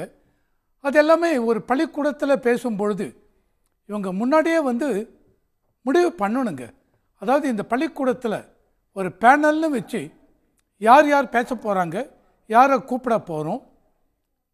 இவர் மோட்டிவேஷனல் ஸ்பீக்கர் அப்படின்னால் என்ன விதத்தில் நீங்கள் மோட்டிவேட் பண்ண போகிறீங்க, என்ன மாதிரி பேச போகிறீங்க, நீங்கள் ஆன்மீகத்தை பற்றி பேசுவீங்களா, ஊழ்வினையை பற்றி பேசுவீங்களா, ஊழ்வனே அப்படின்னால் நம்ம திருக்குறளே எடுத்துக்கலாங்க. திருக்குறள் அத்தியாயம் 38 ஊழ்வனையை பற்றி ஒரு 10 குறள் ரொம்ப அழகாக சொல்லியிருக்காங்க. நான் ஒரு 2 குறள் அதில் சொல்கிறேன் பாருங்களேன். அதில் பார்த்தீங்கன்னா, கடினமாக உழைக்கலாம் நாம், ஆனால் நமக்கு தகுதி இல்லாதது தங்காது, நமக்கு தகுதியானதை நம்மால் அப்புறப்படுத்த முடியாது. இது ஊழ்வனையை பற்றி குறள் 376. 378 பார்த்தீங்கன்னா, அனுபவிக்க வேண்டிய துன்பத்திலிருந்து தப்பிக்க முடிந்தால் அனுபவிக்க எதுவும் இல்லாதவர்கள் கூட துறந்து விடுவார்கள். இது 378. 380 ரொம்ப அழகாக சொல்கிறார், ஊழலை விட அதில் ஊழ்வனை ஊழலை விட வல்லமை உண்டோ, அதை எதிர்க்க அனைத்து திட்டங்களும் வகுக்கப்பட்ட போதிலும் அது ஆதிக்கம் செலுத்துகிறது அப்படின்னு வள்ளுவர் சொல்கிறார். திருக்குறள் ஒரு உலகமறை. நான் காலேஜ் படிக்கிறது 1970, அதில் காலேஜ் முடிக்கிறேன் 1972. அப்போது 1968 திமுக கழகம் ஆட்சிக்கு வருது. அப்போது இந்த பப்ளிக் டிரான்ஸ்போர்ட் பிடிசி பஸ்ஸிலலாம் ரொம்ப அழகாக அந்த டிரைவருடைய சீட்டுக்கு பின்னாடி திருக்குறள் எழுதி வச்சுருப்பாங்க. ஒவ்வொரு தடவையும் பஸ்ஸில் ஏறும்பொழுது ஒரு திருக்குறளை படிப்பேன், சந்தோஷமாக இருக்கும். ஸோ அந்த அளவுக்கு நமக்கு திருக்குறளில் எல்லாருக்கும் ஒரு மரியாதையை உண்டு. இது ஆனால் இந்த திருக்குறளை ஊழ்வனையை பற்றி சொல்கிறது. அப்போ அந்த மாதிரி இருக்கிறச்ச நமக்கு இது பகுத்தறிவுக்கு உட்பட்டதா இந்த ஊழ்வனை அப்படிங்கிறது திருக்குறளை சொல்லும் பொழுது இதை நம்ம பள்ளிக்கூடத்தில் கொண்டு வரலாமா? அது ஒரு இது நான் கொண்டு வரேன் டாப்பிக்கு. அதாவது இந்த ஊழ்வனை அப்போ இது பகுத்தறிவுக்கு உட்பட்டதா இல்லை இது பகுத்தறிவுக்கு அப்பாற்பட்டதா, இதை பற்றி பேசலாமா பேசக்கூடாதா? சிலப்பதிகாரத்தை நீங்கள் பார்த்தீங்கன்னு வச்சுங்க, ஊழ்வனைன்னு ஒரு டாபிக் இருக்குது. ஓகே, ஸோ இப்போ இந்த கம்மிங் பேக் டு திஸ், இந்த பள்ளிக்கூடத்தில் நான் சொன்ன மாதிரி என்ன பேச போகிறீங்க? இவர் பெரிய மோட்டிவேஷனல் ஸ்பீக்கர், வெரி குட். அப்போ அவர்கிட்ட பேச்சிருக்கணும். இதை தாங்க நீங்கள் பேசணும் ஸ்கூலில் போன ஜென்மம் இந்த ஜென்மம் இதெல்லாம் பற்றி நம்பிக்கை இருக்குது இல்லை, அது வீட்டில் பேரண்ட்ஸ் சொல்லி கொடுப்பாங்க, அதெல்லாம் வேறு விஷயம். நீங்கள் பள்ளிக்கூடத்துக்குள்ளே வரும்பொழுது இது எல்லாரும் படிக்கிற பள்ளி, அந்த மாதிரி இருக்கிறச்ச சிலருக்கு நம்பிக்கை உண்டு, நம்பிக்கை இல்லை, நம்பிக்கையே இல்லை. மக்களுக்கு, மாணவர்களுக்கு, பள்ளிக்கூடம் 7வது 8வது 5வது படிக்கிற மாணவர்களுக்கு இதனால் ஒரு உள்ளுக்குள்ளே ஒரு வேதனை உருவாருது. Are influence, they will be influenced by this. Sorry for me, இது ஸோ தமிழ் டக்குன்னு வரல. ஸோ அந்த மாதிரி ஆகிடும். ஸோ அந்த மாதிரி இருக்கிறச்ச இதை சார் பிரின்ஸ் 1330 குறள் இருக்குன்னா 1330 குறள்ல காமத்து பால் கூட இருக்கு. எனவே காமத்து பாலை நான் போயிட்டு பள்ளிக்கூடத்தில் நடத்த முடியுமா? முடியாது. கல்லூரியில் தான் நடத்த முடியுமா? முடியாது. இது ஒரு உணர்வின் அடிப்படையில் புரிந்து கொள்ள வேண்டியது. இங்க ஊக்கமுடைமைன்னு ஒரு அதிகாரம் இருக்கு. அப்போ பாடத்திட்டத்தை எழுதுகின்ற போது வயதிற்கு தகுந்தாற்போல் எதை கொடுப்பது எதை கொடுக்க கூடாது, நம்பிக்கையை பற்றி பேசணும்னா வள்ளுவர் கிட்ட சொல்றதுக்கு நிறைய விஷயங்கள் இருக்கு. தெய்வத்தால் ஆகாது அப்படின்னு வேற யாருமே உலகத்துல 2000 வருஷத்துக்கு முன்னாடி சொன்ன மாதிரி எனக்கு தெரியல. ஆனா வள்ளுவர் ரொம்ப தெளிவா தெய்வத்தால் ஆகாது சொல்லிட்டு நக்கல் பண்றாரு. அடுத்த வார்த்தை, அதனால என்னடா, எனினும் மெய் வருத்த கூலி தரும். இதே நம்பிக்கைக்கு வேற என்ன சொல்ல முடியும்? இது எல்லாம் எதை கொடுக்கும்னா, ஒரு மாணவன் கிட்ட நீ வறிய நிலையிலிருந்து வந்திருக்கிற, உன்கிட்ட பணம் இல்ல, உன்கிட்ட எந்த செல்வமும் இல்ல, ஆனால் நீ முயன்றால் கல்வி கற்க முடியும், கல்வி கற்றால் மேலே செல்ல முடியும். அதற்கு வள்ளுவர் சொல்லியிருக்கார். இதுதான் பகுத்தறிவு. பகுத்தறிவு என்பது வயதிற்கு தகுந்தாற்போல் பகுத்து பார்த்து கொடுப்பது. அந்த தலைமை ஆசிரியர் மிகச்சிறந்த ஆசிரியராக இருந்து மிகச்சிறந்த தலைமை ஆசிரியராக பணியாற்றியவர் இந்த நிகழ்வு நடக்கும் பொழுது கூட ரொம்ப பொறுப்புணர்வோடு அவர்கிட்ட கேட்கிறாங்க, நீங்க என்னங்க பேச போறீங்கன்னு கேட்கிறாங்க. அந்த வீடியோல பார்த்தா தெரியும். எனவே அந்த தலைமை ஆசிரியர் பொறுப்பற்று நடந்து கொண்டார் என்று சொல்லவே முடியாது. இன்றைக்கு அவரை மீறி போயிருக்கு. என்ன நீங்க கூப்பிட்டு இருக்கீங்க, நான் நல்லது பேசுவேன் நினைச்சு கூப்பிட்டீங்க, நான் இப்ப அநாகரிகமா பேசிட்டா அதுக்கு நீங்களா பொறுப்பு? நான் நல்லவனா இருப்பேன், நல்லது பேசுவேன் நம்பிக்கையில தான் நீங்க என்ன கூப்பிட்டீங்களே தவிர நான் அநாகரிகமா பேசினா அதுக்கு நீங்க எப்படி பொறுப்பாக முடியும்? அதுபோல அந்த தலைமை ஆசிரியர் தன்னுடைய கடமையை சரி. இப்ப கூட அரசு அவரை தண்டிக்கல. என்னை பொறுத்தவரை நான் அப்படித்தான் புரிஞ்சுக்கிறேன். அரசு ஒரு விசாரணை நடப்பதனால் அந்த தலைமை பொறுப்பில் இருக்கிறவர் அந்த விசாரணை நடக்கிற இடத்துல இருக்கக்கூடாது, பணிமாற்றம் செய்திருக்கிறாங்க. இப்ப யாரெல்லாம் பொறுப்பு, யார் இப்படிப்பட்ட நபர்களை பரிந்துரைத்தது என்பதையெல்லாம் தொடர்ந்துதான் நாம அதை பார்க்க முடியும். ரவிசங்கர், இவர் சொன்ன மாதிரி இப்போ இதே இந்த ஊழ்வனையை பற்றி நான் சொன்னேன். இதே திருக்குறளில் அழகான ஒரு குறள், இந்த ஊழ்வனைக்கு முறியடித்து ஒரு குறள் அவர் சொல்லியிருக்கார். குறளில் 620 அதில் என்ன சொல்கிறார்? எப்பொழுதும் விட்டு கொடுக்காமல் விடாமுயற்சியுடன் இருப்பவர்கள் ஊழ்வினையை கூட வெல்லுவார்கள் அப்படின்னு அதே குறளையும் சொல்லிருக்கார். இவர் பிரின்ஸ் கஜேந்திர பாபு அவர் சொன்ன மாதிரி சார் இது எல்லாமே இருக்க குறள்ல. ஆனால் முதலமைச்சரே அதை சொல்லியிருக்கார் சார். முதலமைச்சரே கண்டிப்பா நம்முடைய பாடத்திட்டத்திலேயே மாணவர்களுடைய முன்னேற்றத்திற்கு சிந்தனை திறனை வளர்க்கறதுக்கு தேவையான எல்லா பாடமும் இருக்கு. சிறந்த பாடநூல்கள் நம்ம வடிவமைச்சிருக்கிறோம். அதை சிறப்பாக மாணவர்கள்ட்ட சொல்லித்தர தகுதி வாய்ந்த ஆசிரியர்கள் இருக்கிறாங்க. ஸோ இந்த மாதிரி ஆட்களுக்கான தேவை இல்லை அப்படின்ற கோணத்தை அவர் வெளிப்படுத்துறார். இங்கதான் நான் ஒன்று சொல்ல விரும்புகிறேன். தேவாரம் இருக்கு, கம்பராமாயணம், இது எல்லாமே அவங்கவுங்க சார்ந்து எல்லா மத பாடல்களும் அந்தந்த அளவுக்கு வைக்கப்பட்டிருக்கு. அது வேணுமா வேணாமான்னு இப்போ நாங்கள் விவாதம் பண்ணலாம், அது வேறு. ஆனால் அது பாடத்திட்டத்தில் இருக்குது. அதை தமிழாசிரியர்கள் சொல்லி கொடுக்க தான் செய்கிறாங்க. யாரும் அதுக்கு எதிராக சொல்லி கொடுக்கல. நீங்கள் சொல்லி கொடுக்குறீங்களா, நீ சொல்லி கொடுக்காத நான் சொல்லி கொடுக்குறேன் அப்படின்னு பேசுகிற அந்த பாடி லாங்குவேஜ் இருக்குது பார்த்தீங்களா, அதுதான் அவரை எதிர்த்து பேசுவதற்கு அங்கே இருக்கிற ஆசிரியர்கள்லாம் அஞ்சுகிறாங்க. அவர் விட்டால் அடிக்கிற மாதிரி போகிறாருங்கும் போது இது என்ன செட்டப்புங்கிறது தான் நம்ம கவலைப்படுறதா இருக்குன்னு சொல்லி. பேராசிரியர் அருணன் அவருடைய கோணத்தை கேட்கலாம். ஐயா, நிறைய மாணவர்களை பயிற்று வச்சிருப்பீங்க. பல ஆண்டு காலம், பல 10 ஆண்டுகள் கல்லூரி வளாகத்திலே இருந்து ஓய்வு பெற்றவங்க. இது மாதிரி தன்னம்பிக்கையை ஊட்டணும் அப்படின்றது பாட புத்தகத்துக்கு வெளியில் யாரையாவது கூப்பிட்டு வந்து ஆன்மீகத்தை சொல்லணும், பாவ புண்ணியத்தை சொல்லணும், நல்லது கெட்டதை சொல்லித்தரணும், ஊக்கம் தரணும், சவால்களை எதிர்கொள்கிறதுக்கான தெம்பை தரணும் அப்படின்ற தேவை முந்திலாம் இருந்திருக்கா, இல்லை இப்போ தான் அது மாதிரி வருதா? இந்த மாதிரி தன்னம்பிக்கை ஊட்டுகிற உரைகள் தேவை என்று பொதுவாக அந்த காலத்துலேயும் இதெல்லாம் உண்டு. இங்கே கூட ஒரு நண்பர் சொன்னார், கல்லூரிகளில் அறிஞர் அண்ணாவை அழைத்து அந்த காலத்தில் பேச வச்சதுன்னு அவருடைய அர்த்தம் என்ன? ஆகவே கல்லூரி வளாகத்தில் அல்லது பல்கலைக்கழக வளாகத்தில் பேராசிரியர்கள் அல்லது ஆசிரியர்கள் அல்லாதவர்களை அழைத்து பேச வைப்பது என்பது 1950களிலிருந்தே அதெல்லாம் நடந்திருக்கு. அதில் ஒன்றும் தப்பு இல்லை. ஆனால் குணா, நீங்கள் ஒரு வாக்கியம் சொன்னீங்க, தன்னம்பிக்கை ஊட்டுவது. அந்த உரை தன்னம்பிக்கை ஊட்டுவது என்றால் அப்படி தானே இருக்கணும்.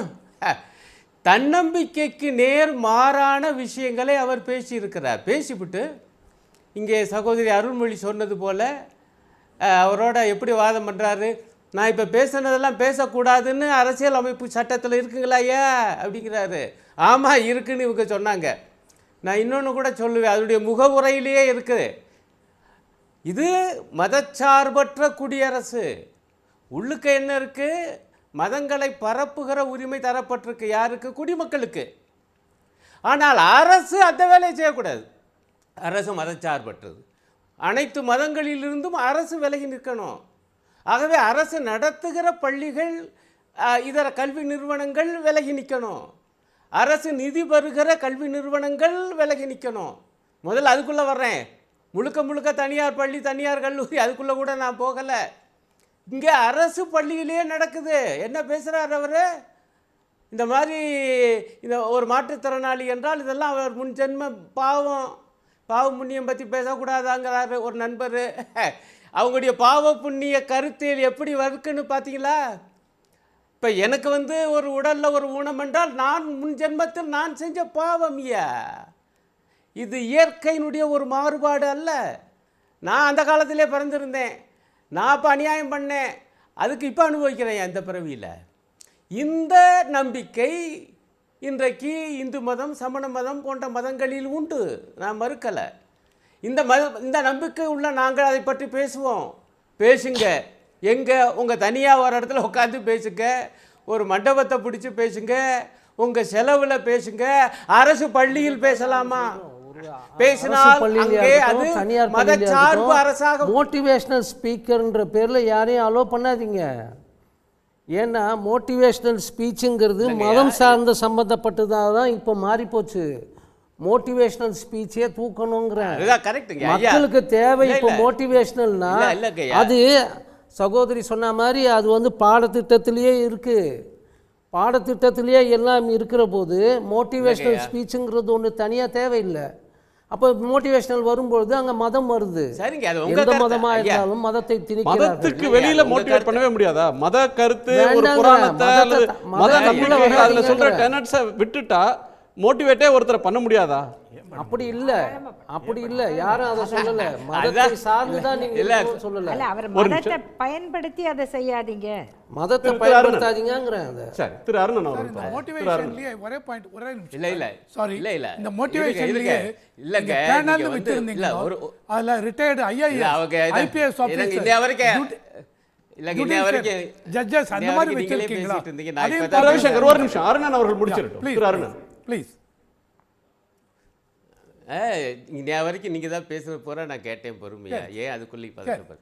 இல்லை, நான் சொல்லுகிற விஷயம் வந்து தன்னம்பிக்கை ஊட்டுவது என்பது பாடத்திட்டத்துக்குள்ள ஒரு பகுதியாக அதுவும் இருக்குது, இன்னும் கூட சேர்க்கலாம். அதற்கு வெளியே ஒருத்தரை கூப்பிட்டு பேசவே கூடாது என்று நீங்கள் உத்தரவு போட முடியாதுங்கிறேன். கல்லூரி விழா மாணவர் சங்கம் நடத்துதுங்க, அவங்க வந்து இங்கே கூட அரசியல் பற்றி பேசக்கூடாதுன்னாங்க. பொது அரசியல் பேசலாம், ஏன்னா அவங்கெல்லாம் ஓட்டு போடுறவங்க, அவங்களுடைய சங்கம். அங்கேருந்து பேச்சாளர் கூப்பிட்றாங்க, அப்படி தான் அண்ணாவை கூப்பிடுவாங்க, ஜீவாவை கூப்பிடுவாங்க. அவங்க என்ன பேசுனாங்க, இப்படியா பேசிகிட்டு இருந்தாங்க. இன்றைக்கு நம்முடைய அரசியல் சாசனம் என்ன சொல்லுகிறது என்பது, நீங்கள் வந்து அரசு நிறுவனத்திலே ஒரு மதச்சார்பு வந்து பாவ புண்ணியத்தை எப்படி இணைச்சாங்க, முன்ஜென்மத்தோடு இணைச்சாங்க. இந்த முன்ஜென்ம நம்பிக்கையே இல்லாத மதங்கள் இருக்குது தெரியுமா? இப்போ அந்த மாணவர்கள் அவங்க உட்காந்து படிச்சுட்டு இருப்பாங்கல்ல, அந்த உரையை கேட்பாங்கல்ல, இவர் என்ன சொல்கிறாரு, ஐயா அதெல்லாம் பழைய உங்களுடைய பிறப்பினால் வந்த விஷயந்தான், நீங்கள் அழகாக இருக்கீங்களா இல்லையா அது எப்படி தீர்மானமாகுது தெரியுமா, உங்களுடைய முன் ஜென்மத்தினால அப்படின்னு ஒருத்தர் பேசினா மற்ற மதத்துக்காரங்க அந்த மறுஜென்ம நம்பிக்கையே இல்லாத மதத்து விட்டு பிள்ளைகள் அதை எப்படி புரிஞ்சுக்குவாங்க, என்ன கேட்பாங்க? அப்போ இங்கே பார்த்தீங்களா, இங்கே மதச்சார்பு என்பது வந்து விடுகிறது. அவை தான் சொல்ல வரேன், அரசியல் சாசன நெறி தெளிவாக சொல்லுகிறது, ஒரு அரசு நிறுவனத்துக்குள் இத்தகைய மதச்சார்பு பிரச்சாரம் கூடாது. முன்ஜென்மம் உண்டா இல்லையா என்பதுக்குள்ள கூட நான் போகல. முன்ஜென்மம் என்பது ஒரு மத நம்பிக்கை, அந்த மத நம்பிக்கை அங்கே பேசாதே, பேசினால் அது அரசியல் சாசனத்துக்கு விரோதம் தான். ரெண்டாவது பாயிண்ட், அவர் ரொம்ப ரொம்ப மிக மிக மோசமான பேச்சு வந்து என்னன்னா, அந்த காலத்தில் ஒரு மந்திரத்தை சொன்னால் நெருப்பு மழை பொழியும், அந்த காலத்தில் ஒரு மந்திரத்தை சொன்னால் அப்படி அந்தரத்தில் பறக்கலாம், அவ்வளவு ஓலைச்சுவடியில் இருந்துச்சியா. இந்த பிரிட்டிஷ்காரன் வந்தான், சதி பண்ணி அவ்வளவையும் ஒழிச்சு விட்டாயா. எனக்கு அந்த பேச கேட்டவிட என்ன தூச்சா, முதல்ல நீங்கள் எதுக்கு மந்திரம் கண்டுபிடிச்சிருக்கணும், இந்த மாதிரி பிரிட்டிஷ்காரே நம்ம பூமிக்குள்ளே வராமல் இருக்கிறதுக்கு மந்திரம் கண்டுபிடிச்சிருக்கணும். அந்த மந்திரம் இருந்தால் இந்த மந்திரங்கள் எல்லாம் பாதுகாக்கப்பட்டிருக்கும்ல. எவ்வளவு வந்து கொஞ்சம் கூட ஒரு தர்க்க நியாயம் இல்லாத பேச்சு. நான் இந்த பகுத்தறிவுக்கிற வார்த்தைகளுக்குள்ளே போகலை, சாதாரண லாஜிக் என்ன சொல்லுவோமே அது கூட இல்லாத ஒரு பேச்சு. அப்போ என்னையா, அப்போ நம்ம எல்லாம் பழச நோக்கி கண்டுபிடிச்சி போகணும். அந்த பழைய ஓலைச்சுவடியில் விமானம்லாம் கண்டுபிடிச்சது, விமான தொழில்நுட்பமெல்லாம் நம்ம பிள்ளைகள் கற்றுக்கொள்ள வேண்டிய அவசியம் இல்லை, ராக்கெட் தொழில்நுட்பம்லாம் கற்றுக்கொள்ள வேண்டியதில்லை. நம்ம செய்ய வேண்டிய உடனடி வேலையை நடந்த பிரிட்டிஷ்கார பாவிகள் செஞ்சு அந்த சதி வேலையை முறியடிக்கிற வகையில் அப்போ முன்னோர்கள் எழுதின அந்த ஓலைச்சுவடிகள் கண்டுபிடிச்சி அவ்வளவு மந்திரங்களையும் படிக்கணுமையா? என்னங்க இப்படி எப்படி பேசுவது? இது வந்து அரசியல் சாசனத்துக்கு விரோதம். காரணம், அரசியல் சாசனத்தின் டைரக்டிவ் பிரின்சிபிள்ஸ் எனப்படுகிற வழிகாட்டும் நெறிமுறைகளில் ஒன்று தெளிவாக சொல்கிறது, அரசுக்கு பொறுப்பு இருக்கு. எதுக்கு? சயின்டிஃபிக் டெம்பர் என்கிற அறிவியல் பூர்வ மனப்பான்மையை குடிமக்கள் மத்தியில், மாணவர்கள் மத்தியில் மட்டுமல்ல, குடிமக்கள் மத்தியில் உருவாக்க வேண்டிய பொறுப்பு இந்த அரசுக்கு உண்டு என எழுதி வச்சிருக்காங்க. அந்த அரசியல் சாசனத்தின்படி நடக்கிற அரசு, அது தருகிற நிதி, அது நடத்துகிற பள்ளி, அங்கே போய் இந்த மாதிரி அறிவியலுக்கு விரோதமான, அதற்கு துரோகம் இழைக்கிற ஒரு கருத்தை ஒருவர் பேசுகிறார். பேசிவிட்டு இந்த அரசியல் சாசனம் இதையெல்லாம் தடுக்கலை என்று வேறு அதற்கு வியாக்கியானம் தருகிறார் என்றால் இதெல்லாம் எப்படிங்க நம்ம வந்து சகித்து கொண்டிருப்பது என்று எனக்கு புரியலை. நான் மீண்டும் சொல்லுகிறேன், இல்லைங்க இதில் எல்லாம் எங்களுக்கு நம்பிக்கை இருக்குது. இப்போ கூட இங்கே திருக்குறளை பற்றிலாம் சொன்னாங்க, உண்மை ஊழ் என்று ஒரு அதிகாரம் இருக்குது, அதுலேயே முரணாக வேறு சில அதிகாரங்கள் என்ன வருது என்று பிரின்ஸ் கஜேந்திரபாபு சொன்னார். ஐயா புத்தவங்க கூட ஒப்புக்கொண்டாங்க. ஆனால் அந்த ஊழ் என்கிற அதிகாரமும் 10 குறள்களும் அங்கே இருக்குது. காரணம் என்ன தெரியுமா? அன்றைக்கு இருந்த சமண மதத்தினுடைய தாக்கம். அதுதான் அதில் உள்ள சிக்கல். அதனால தான் நம்ம பாடத்திட்டத்தில் ஊழல் அதிகாரத்தை பொதுவாக பாடத்திட்டத்தில் வச்சுருக்காங்களான்னு எனக்கு தெரியல. வச்சுருந்தா அது தப்பும்பே நான். நீங்கள் வந்து ஒரு பொதுமறை என்றால் பொது சிந்தனைகள் உள்ளதை தான் அங்கே சொல்லித்தரணும். இது விவாதத்துக்குரியது. அதை தான் சொன்னேன். இது பிற மதத்துக்காரங்க ஏற்க மாட்டாங்க, நாத்தியர்கள் ஏற்க மாட்டாங்க. அவங்க வீட்டு பிள்ளையும் படிக்குது, அங்கே போய் ஊழ்வினை அதிகாரத்தை வச்சிங்கன்னா அது தப்பு. ஆகவே கல்வின்னு வந்தா இதுல 2-3 விஷயத்த ஒரு பிராட் ட்ரெண்ட்ஸை பார்க்க வேண்டியது இருக்கு. இந்தமா ஏதோ ஒரு பள்ளிக்கூடத்தில் ஒருத்தர் போய் பேசினாரு, அதற்கு தமிழ்நாட்டில் சோசியல் மீடியாவில் அவ்வளோ பெரிய கொந்தளிப்பு. அமெரிக்காவில் இருக்கிற முதலமைச்சர் அங்கே இருந்து இதை டிசோன் பண்ணி, இது எங்கள் கவர்மெண்ட்டோட லைன் இல்லை, அறிவியல் வழி தான் முன்னேற்றத்துக்கு அடிப்படை, அதுதான் சொல்லணும்னு சொல்கிறாரு. எதிர்க்கட்சி தலைவர் எடப்பாடி சொல்கிறாரு. டாக்டர் ராமதாஸ் மூட நம்பிக்கையோட வேட்டை காடா பள்ளிக்கூடங்களை மாற்றுறதான்னு கேட்குறாரு. காங்கிரஸ், விசிகே, கம்யூனிஸ்ட் கட்சியில் ஒரு போக பேசுகிறாங்க. பிஜேபியில் பெரிய ரியாக்ஷன் அதில் வரல. இது ஒட்டுமொத்தமாக எல்லோரும் பேசுவது அப்படின்ற ஒன்றை எப்படி புரிஞ்சுக்கணும்? இன்னொன்று, பள்ளிக்கூடத்துக்கு உள்ள இப்போ மயில்சாமி அண்ணாதுரை போனார்னா ஒரு சயின்ஸை சொல்லித்தர தேவை இருக்குது. ஆசிரியருக்கு மேலே அவருக்கு ஒரு பர்சனல் எக்ஸ்பீரியன்ஸ்லேருந்து அவர் சொல்லலாம். அது மாதிரி யாருமே போக தேவையில்லையா? மோட்டிவேஷனல் ஸ்பீக்கர்ஸ் அப்படின்னா அவங்க என்ன பேசணும்னு நினைக்கிறீங்க? அதாவது அப்படியெல்லாம் நம்ம யாருக்குமே தடை போட முடியாது. இப்போது இறையன்பு ஐஏஎஸ் அவர்கள் எல்லா இடத்துக்கும் போவார். அவர் ஆன்மீகத்தில் உள்ள சில கருத்துக்களையும் சொல்லுவார், பகுத்தறிவு சார்ந்த கருத்துக்களையும் சொல்லுவார். இதோடு சேர்த்து அவர் ஜென் தத்துவங்கள் வரைக்கும் மாணவர்களிடத்தில் பெரிய அளவில் ஒரு பெரிய நம்பிக்கை உருவாக்கி இருக்கிறார். அதை போல் மயில்சாமி அண்ணாதுரை அவர்கள் அவங்களுடைய ப்ரெசன்ஸே உங்களுக்கு மோட்டிவேஷன் தான்.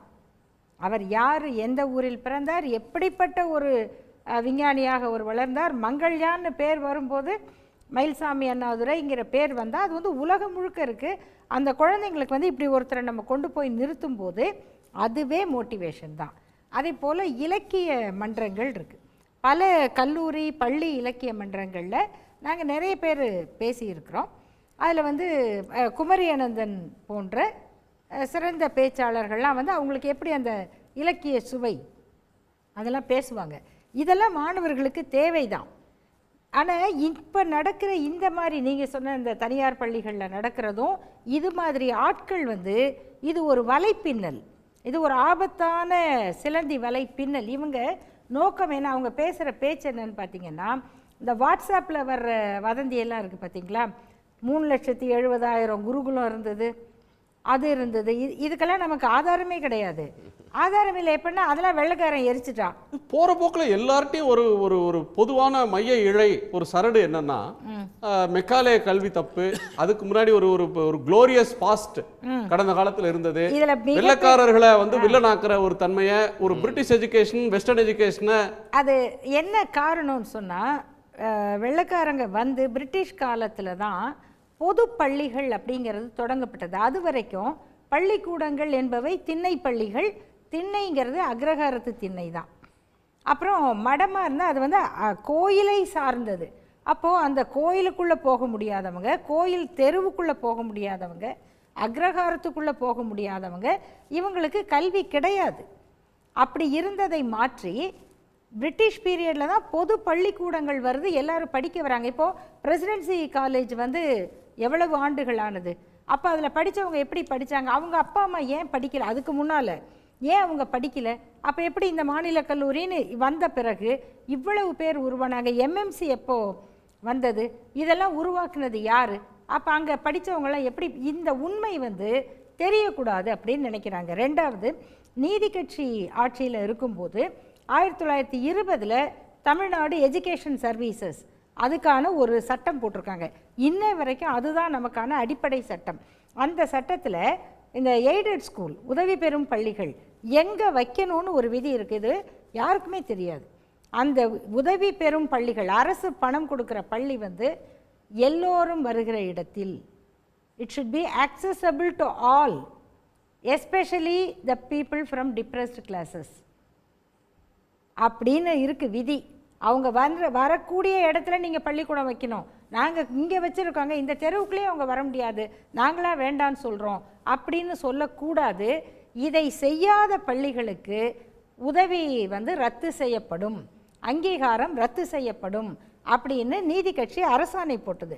இப்படியெல்லாம் வந்து தான் இங்கே இவ்வளோ பேர் அதிகமாக படித்தாங்க. இந்த வரலாறெல்லாம் மறைச்சிட்டு வெள்ளைக்காரங்க வந்து அழிச்சிட்டாங்க அப்படின்னு சொல்கிறது வந்து திரும்ப இவங்களுடைய அந்த குருகுல கல்வி, நாங்கள் யாரை சூஸ் பண்ணுறோமோ அவர் தான் ஸ்டூடெண்ட்டு, நீங்கள் நினைக்கிறவங்களாம் வந்துட முடியாது, கற்றுக்கணுன்னா நீ வேணால் பொய் சொல்லிட்டு வா, கர்ணன் மாதிரி பொய் சொல்லிட்டு வா, நான் சாபம் கொடுக்குறேன், உனக்கு அது பயன்படாது, இந்த கதைகளை திரும்ப கொண்டு வர்றது, இதுதான் அவங்களுடைய நோக்கம். ரெண்டாவது ஒரு முக்கியமான செய்தி, அது ஒரு ஆண்டு கணக்கு ஒன்று இருக்கு. 1835 இத்தனாம் தேதி அந்த இங்கிலாந்து பாராளுமன்றத்தில் மெக்காலே பேசினார். இதை வந்து இந்த ரொம்ப நுட்பமாக முன்னாடியே பரப்புனாங்க. சமீபத்தில் தான் அதை கண்டுபிடிச்சாங்க. அவங்க குறிப்பிடுகிற அந்த காலகட்டத்தில் அவர் வந்து வெஸ்ட் பெங்காலில் கவர்னராக இருந்திருக்காரு. அவர் அங்கே தங்கியிருக்காரு, கவர்னருங்கிற சரியானத்தில் அங்கே தங்கி இருக்கிறாரு. அவர் வந்து அப்போ இங்கிலாந்துலேயே இல்லை. அவர் அந்த தேதியில் புறப்பட்டிருந்தா கூட 10 மாதம் கழித்து தான் அங்கே போயிருந்திருப்பார். அந்த காலகட்டத்தில் இங்கிலாந்திலேயே அவர் இல்லை என்பது இப்போ யாராவது ஃபேக்ட் செக் போட்டு அந்த மெக்காலே நியூஸை பார்த்தாங்கன்னா இது வந்து பொய் அப்படிங்கிற ஆதாரத்தோடு வருது. ஆனாலும் பாருங்கள், தெரிஞ்சே பல பேர் இதை பரப்பிக்கிட்டே இருப்பாங்க. அப்படி ஒரு பொய் தான் வந்து இத்தனை குருகுலங்கள் இருந்தது. அதில் காஞ்சிபுரம் அப்படிங்கிற இடத்த பட்டி மண்டபத்தின் பாங்கறிந்து ஏறியோர், அப்புறம் பல சமய கணக்கர் அவர்களுடைய திறம் கேட்ட காதை, இதெல்லாம் மணிமேகலையில் இருக்குது. மணிமேகலைங்கிறது இலக்கியம். அந்த இலக்கியம் என்ன சொல்லுது? பல சமய திறமையானவர்கள் அங்கே வந்து ஒரே இடத்துல உட்காந்து விவாதம் பண்ணாங்க. அது எந்த காலத்தில்? அப்போ பல சமயங்கிறது என்னென்ன சமயம்? அதில் ஒரு சமயம் வந்ததே இவங்க ஏன் கழுவில் ஏற்றுனாங்க, இதெல்லாம் இருக்குது. இதெல்லாம் மறைச்சிட்டு வெள்ளைக்காரன் வந்து நம்மளை கெடுத்துட்டான், நீ இங்கிலீஷ் படிக்காத, இப்படி சொல்கிறவங்க யாருமே நாம் வளரணும் உருப்படணும்னு நினைக்கிறவங்க இல்லை. இப்படி சொல்கிற யாரும் இங்கிலீஷ் படிக்காதவங்களும் இல்லை. அவங்களுடைய குழந்தைகள் முழுக்க அமெரிக்காவிலேயோ மற்ற நாடுகள்லையோ வசதியாக வாழ்ந்துக்கிட்டு இருப்பாங்க. இங்கே நமக்கு பிரச்சாரம் பண்ணுறது வந்து இங்கிலீஷ் படிக்காதீங்க, ஹிந்தி படிங்க. நம்ம குழந்தை வந்து ஹிந்தி படித்தா அதை பாஸ் பண்ணுமா பாஸ் பண்ணாதா தெரியாது. ஆனால் இங்கிலீஷ் படித்தா எவ்வளவுக்கு படிக்கிறாங்களோ அந்த அளவுக்கு அவங்க முன்னேற முடியும். இதுதான் யதார்த்தம். இந்த உளவியல் தமிழ்நாடு முன்னேறி இருக்குன்னா தமிழ் கல்வி மட்டுமல்ல, இங்கிலீஷும் படித்தது தான் காரணம். இதை அழிக்கணும்னு நினைக்கிறதுக்கு தான் இந்த பிரச்சாரம். இன்றைய சப்ஜெக்டுக்கு வருவோம். பள்ளிக்கூடத்தில் வந்து போய் பரப்புரை பண்ணுறாங்களே, இது வந்து இனிமேல் ரெஸ்ட்ரிக்ட் பண்ண போகிறோம், இதுக்கு வந்து நடவடிக்கைகள் எடுக்க போகிறோன்றது ஒரு பக்கம் இருக்குது. ஏன் பள்ளிக்கூடத்தை ஒவ்வொருத்தரும் குறி வைக்கிறாங்க? அதாவது இப்போ சகோதரி சொன்ன மாதிரி சின்ன வயசுலேயே அவங்களுடைய மனசில் வந்து நிறைய விஷயங்களை விதைக்கிறாங்க. மதம் சார்ந்து, அதாவது அரசியல் சார்ந்து, மற்ற கேளிக்கைகள் சார்ந்து எல்லாமே வந்து சின்ன வயசுலேயே விதைச்சிட்றாங்க. அதனால தான் சின்ன வயசுலேயே நல்ல பாடங்கள், நல்ல விஷயங்களை சொல்லுங்கள், நல்லது சொல்லுங்கள், நல்லது கேளுங்கிறது சின்ன வயசுலேயே சொல்லப்படுகிறது. ஆனால் இன்றைக்கு என்னை பொறுத்த வரைக்கும் மதம் சார்ந்து சொல்கிறதோ அல்லது அரசியல் சார்ந்து சொல்கிறதோ குழந்தைகளுக்கு வேண்டாம். இப்படி நீங்கள் என்ன இப்போ நிறைய பேர் சொல்கிறாங்க வந்து அரசியல் சார்ந்து சொல்லலைன்னா, அப்புறம் மதம் சார்ந்து சொல்லலைன்னா குழந்தைகளுக்கு என்ன போதிக்கிறதுனா, உலகத்தில் நிறைய சரித்திர குறிப்பேடுகள் இருக்குது, அறிவியல் குறிப்பேடுகள் இருக்குது, அதெல்லாம் சொல்லிக் கொடுங்க. அது கற்றுக்கிட்டாலே போதும், குழந்தைகள் பெரிய அளவுக்கு வர முடியும். ஆனால் நீங்கள் இதையெல்லாம் போதிக்கிற போது அங்கே மதம் உங்களுக்கு தடையாக வருது. மதத்தை போதிக்க வேண்டிய நிர்பந்தத்துக்கு உள்ளாகிறீங்க. நிர்பந்தத்துக்கு உள்ளாகும்போது என் மதம் பெருசு, உன் மதம் சின்னது, என் ஜாதி பெருசு, உன் ஜாதி சின்னதுன்னு இப்படி வந்துடுது. இதைத்தான் போதிக்காதீங்கன்னு நான் சொல்கிறேன். சரி பிரின்ஸ் சார், இது வந்து ஒரு கல்விக்கூடத்தில் போய் பேசினாரு அப்படின்றதுனால இது ரொம்ப சென்சிட்டிவாக பார்க்கப்படுதா? கண்டிப்பாங்க. கல்வி என்பது ஒரு அரசியல். கட்சி அரசியல் என்பது வேறு, அரசியல் என்ற சொல் வேறு. கல்வி என்பதே அரசியல் தான். கல்வியை மறுப்பது ஒரு அரசியல், கல்வியை கொடுப்பது ஒரு அரசியல். கல்வியை கொடுப்பது ஒருத்தரை அதிகாரப்படுத்துது, மக்களாட்சியை வலுப்படுத்துது. இங்கே பூர்ண ஜன்ம வினையினால் உனக்கு இந்த பலனை, அப்போ எனக்கு இன்னைக்கு கல்வி, எனக்கு கணிதம் வரலைன்னு சொன்னால் பூர்ண ஜன்ம விதியா, அல்லது எனக்கு வர்ற மாதிரி பாடம் நடத்தலையா? அப்போ ஒரு அறிவியல் பூர்வமான நான் யோசிச்சாதான் நான் இதற்கு வந்து விடை தேட முடியும். அப்போ கல்வி இவர்கள் தலையெழுத்துன்னு சொல்றது, தலையெழுத்துன்னு சொல்றது. நெக்ஸ்ட் இவரை பார்த்தீங்கன்னா அவரோட பேச்சு, அவர் பயன்படுத்தின 2 வார்த்தையை பயன்படுத்திங்கன்னா, ஒரு எக்ஸ் IPS ஆஃபீஸர் ஒருத்தர் மாநில கட்சி, தேசிய கட்சிக்கு மாநில தலைவராக ஒருத்தர் இருக்கிறாரு. அவர் எப்படி கேட்பாரோ அதே மாதிரி கேட்கிறாரு பாருங்க. உன் பேர் என்ன அப்படின்னு கேட்கிறாரு பாருங்க. அதுல இருந்து நீங்க என்ன புரிஞ்சுக்கணும்னா, பல ஆயிரம் பேரை இப்படி தயார் செய்து சமூகத்தில் இறக்கி விட்டுருக்காங்கன்ற எச்சரிக்கை நாம் எடுத்துக்கணும். இவர் ஒருத்தர் கிடையாது. அப்ப இவங்க எல்லாம் வெல் ட்ரெயின்டு பீப்புள், நல்லாக பயிற்சி எடுத்துக்கிட்டவங்க. அப்ப நான் இந்த பேர் இருந்தாதான் உங்களை கேள்வி கேட்க கூடாது, வேற பேர் இருந்தா கேட்கலாம். क्वेश्चन பண்ண ஆசிரியரே திரும்ப கேட்டிருக்காரு, என்னுடைய மதம் என்ன, என் ஜாதி என்னன்னு தெரிஞ்சுக்க விரும்பினாரு, அதுக்கு ப்ரோப் பண்ணாருன்னு சொல்லி பேட்டி கொடுத்தாரு. அதோட நான் நிக்கல. அப்ப இந்த கேள்வி கேட்கறவன் இந்தியாவில் இருக்க கூடாதான் நான் கேட்கிறேன். இந்த கேள்வி கேட்கிறவன் இந்த பேரை கொண்டிருக்க கூடாது. அப்ப இந்த பேரை கொண்டிருக்கிறவன் இந்தியாவில் இருக்க கூடாதா? அப்போ தேசிய கல்விக் கொள்கை 2020 சொல்லப்படுற சமஸ்கிருதமயமாக்கப்பட்ட பண்பாடு தான் இந்தியாவின் பண்பாடு என்பதை நிறுவுவதற்கு பள்ளிக்கூடத்தை குறிவைக்கிறார்கள். பள்ளிக்கூடத்துக்குள்ள போகிறவங்க யாருன்னு கேட்டா, இந்த சமூகத்திற்கு அர்ப்பணிப்போடு இருந்தவங்க, இந்த சமூகத்திற்காக தொண்டாற்றியவர்கள். பாரு சமூகத்தை மேம்படுத்தியிருக்காங்க, குழந்தைக்கு காட்டக்கூடிய உதாரணம். மேடம் சொன்னதை போல அவங்க வந்து உதாரணத்துக்கு உங்களே எடுத்துக்கலாம். நீங்க வந்து எத்தனை பேர் கேள்வி கேட்கறத குழந்தைங்க பாக்குறாங்க. அந்த குழந்தைக்கு முன்னாடி உங்களை கொண்டு போய் நிறுத்தின உடனே அந்த குழந்தைக்கு ஒரு இன்ஸ்பிரேஷன் வருது. இவர் இப்படி எல்லாம் போட்டு மடக்கிறாருல, நிறைய பேரை நாமளும் மடக்கலாம் போல இருக்கு அப்படின்னு உங்ககிட்ட பேசணும். அப்ப டீச்சர் கிட்ட கேட்க முடியாத கேள்வி எல்லாம் உங்ககிட்ட கேட்கணும், அந்த ஆசையை ஏற்படுத்தணும். இப்ப குழந்தைகளை மிரட்டுறது இல்ல, குழந்தைகளை சிந்திக்க தூண்டுவது, கேள்வி கேட்கலாம் அப்படின்னு சொல்றது, அதற்கு பேரு மோட்டிவேஷனல். காலம் காலமாக பகுத்தறிவு சார்ந்து பேசுபவர்களை பள்ளிக்கூடத்திற்குள்ள அனுப்புறோம். பள்ளிக்கூடம் என்பது அரசியல் செயல்பாடு. மாணவர்களுக்கு தெளிவை ஏற்படுத்துற அரசியலை நிகழ்த்தக்கூடிய இடத்துக்கு பேர் தான் பள்ளிக்கூடம். அது புத்தர்ல இருந்து பவுலோ ஃப்ராய்டர் வரைக்கும் அதை வந்து சொல்லி இருக்கிறாரு. அதைத்தான் தமிழ்நாட்டில் மாணவர்கள் அரசியல் படுத்துறீங்களோ இல்லையோ, ஒரே ஒரு ஆசிரியர் தான் கேட்டிருக்கிறார், மற்றவர்கள்லாம் கேட்கல, அந்த இடத்துல வேடிக்கை தான் பார்த்தாங்கன்னா, ஆசிரியர்களுக்கு இன்னைக்கு வந்து ஒரு புத்தாக்க பயிற்சியை நீங்க தந்தாகணும், ஆசிரியர்களை சென்சிடைஸ் பண்ண வேண்டிய ஒரு தேவை இருக்குன்ற ஒரு கேள்வி இருக்கு. ஒரு இடைவேளைக்கு பிறகு நம்ம பேசலாம். ஒரு சிறிய இடைவேளைக்கு பிறகு கேள்விக்களம் தொடரும்.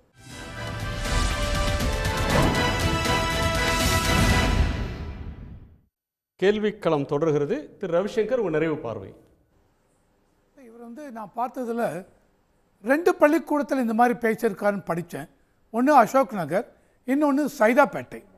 அந்த 2 பள்ளிக்கூடத்து இந்த அசோக் நகரில் இப்போ சொன்னாங்க இவ்வளவு பேசியிருக்காங்க, நானும் படித்தேன்.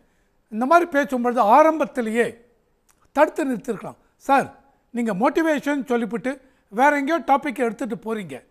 வேறு ஒரு ஆசிரியர் எழுந்து பேசினார், இவ்வளவு பேச்சிருக்கார். அதுக்கப்புறம் இந்த ஆசிரியர் பேசினார், மற்ற ஆசிரியர்கள் அட்மினிஸ்ட்ரேட்டர்ஸ் அவங்களே தடுத்து நிறுத்தியிருக்கலாம். நீங்கள் டாபிக் மாறி போகிறீங்கன்னு. மோட்டிவேஷன் எப்படி இருக்கணும்?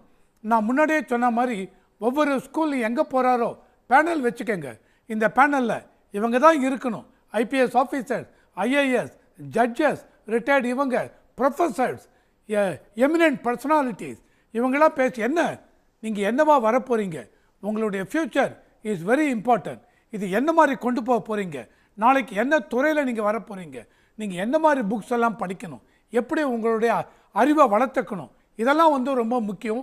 Apart from this discipline also important.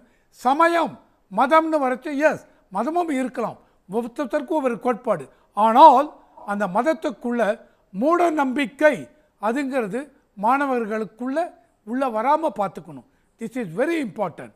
So இந்த மோட்டிவேஷன் ஸ்பீக்கரை இதை வந்து கண்டிப்பாக ரெகுலேட் பண்ணணும். நிறையா ஸ்கூலில் பார்த்தீங்கன்னா, நான் படிக்கும்போதே காலேஜில், நான் கிறிஸ்டியன் காலேஜில் படித்தேன், மாரல் சயின்ஸ்னு ஒரு சப்ஜெக்ட் உண்டு. அதாவது டெய்லி மார்னிங் ப்ரேயர் முடிஞ்சு ஒரு 4 நிமிஷம் மாரல் சயின்ஸை பற்றி பேசுவாங்க. இன்றைக்கும் ஐ திங்க் ஸ்கூலில் இருக்குன்னு நான் நினைக்கிறேன். ஏன்னா நான் காலேஜெல்லாம் முடித்து 50 வருஷம் ஆகிடுது, இருக்குன்னு நினைக்கிறேன். அந்த மாதிரி இருக்கிறச்ச அந்த மாரல் சயின்ஸ்லையும் நம்ம பார்க்கணும். இதை வந்து ரெகுலேட் பண்ணி ஆகணும்.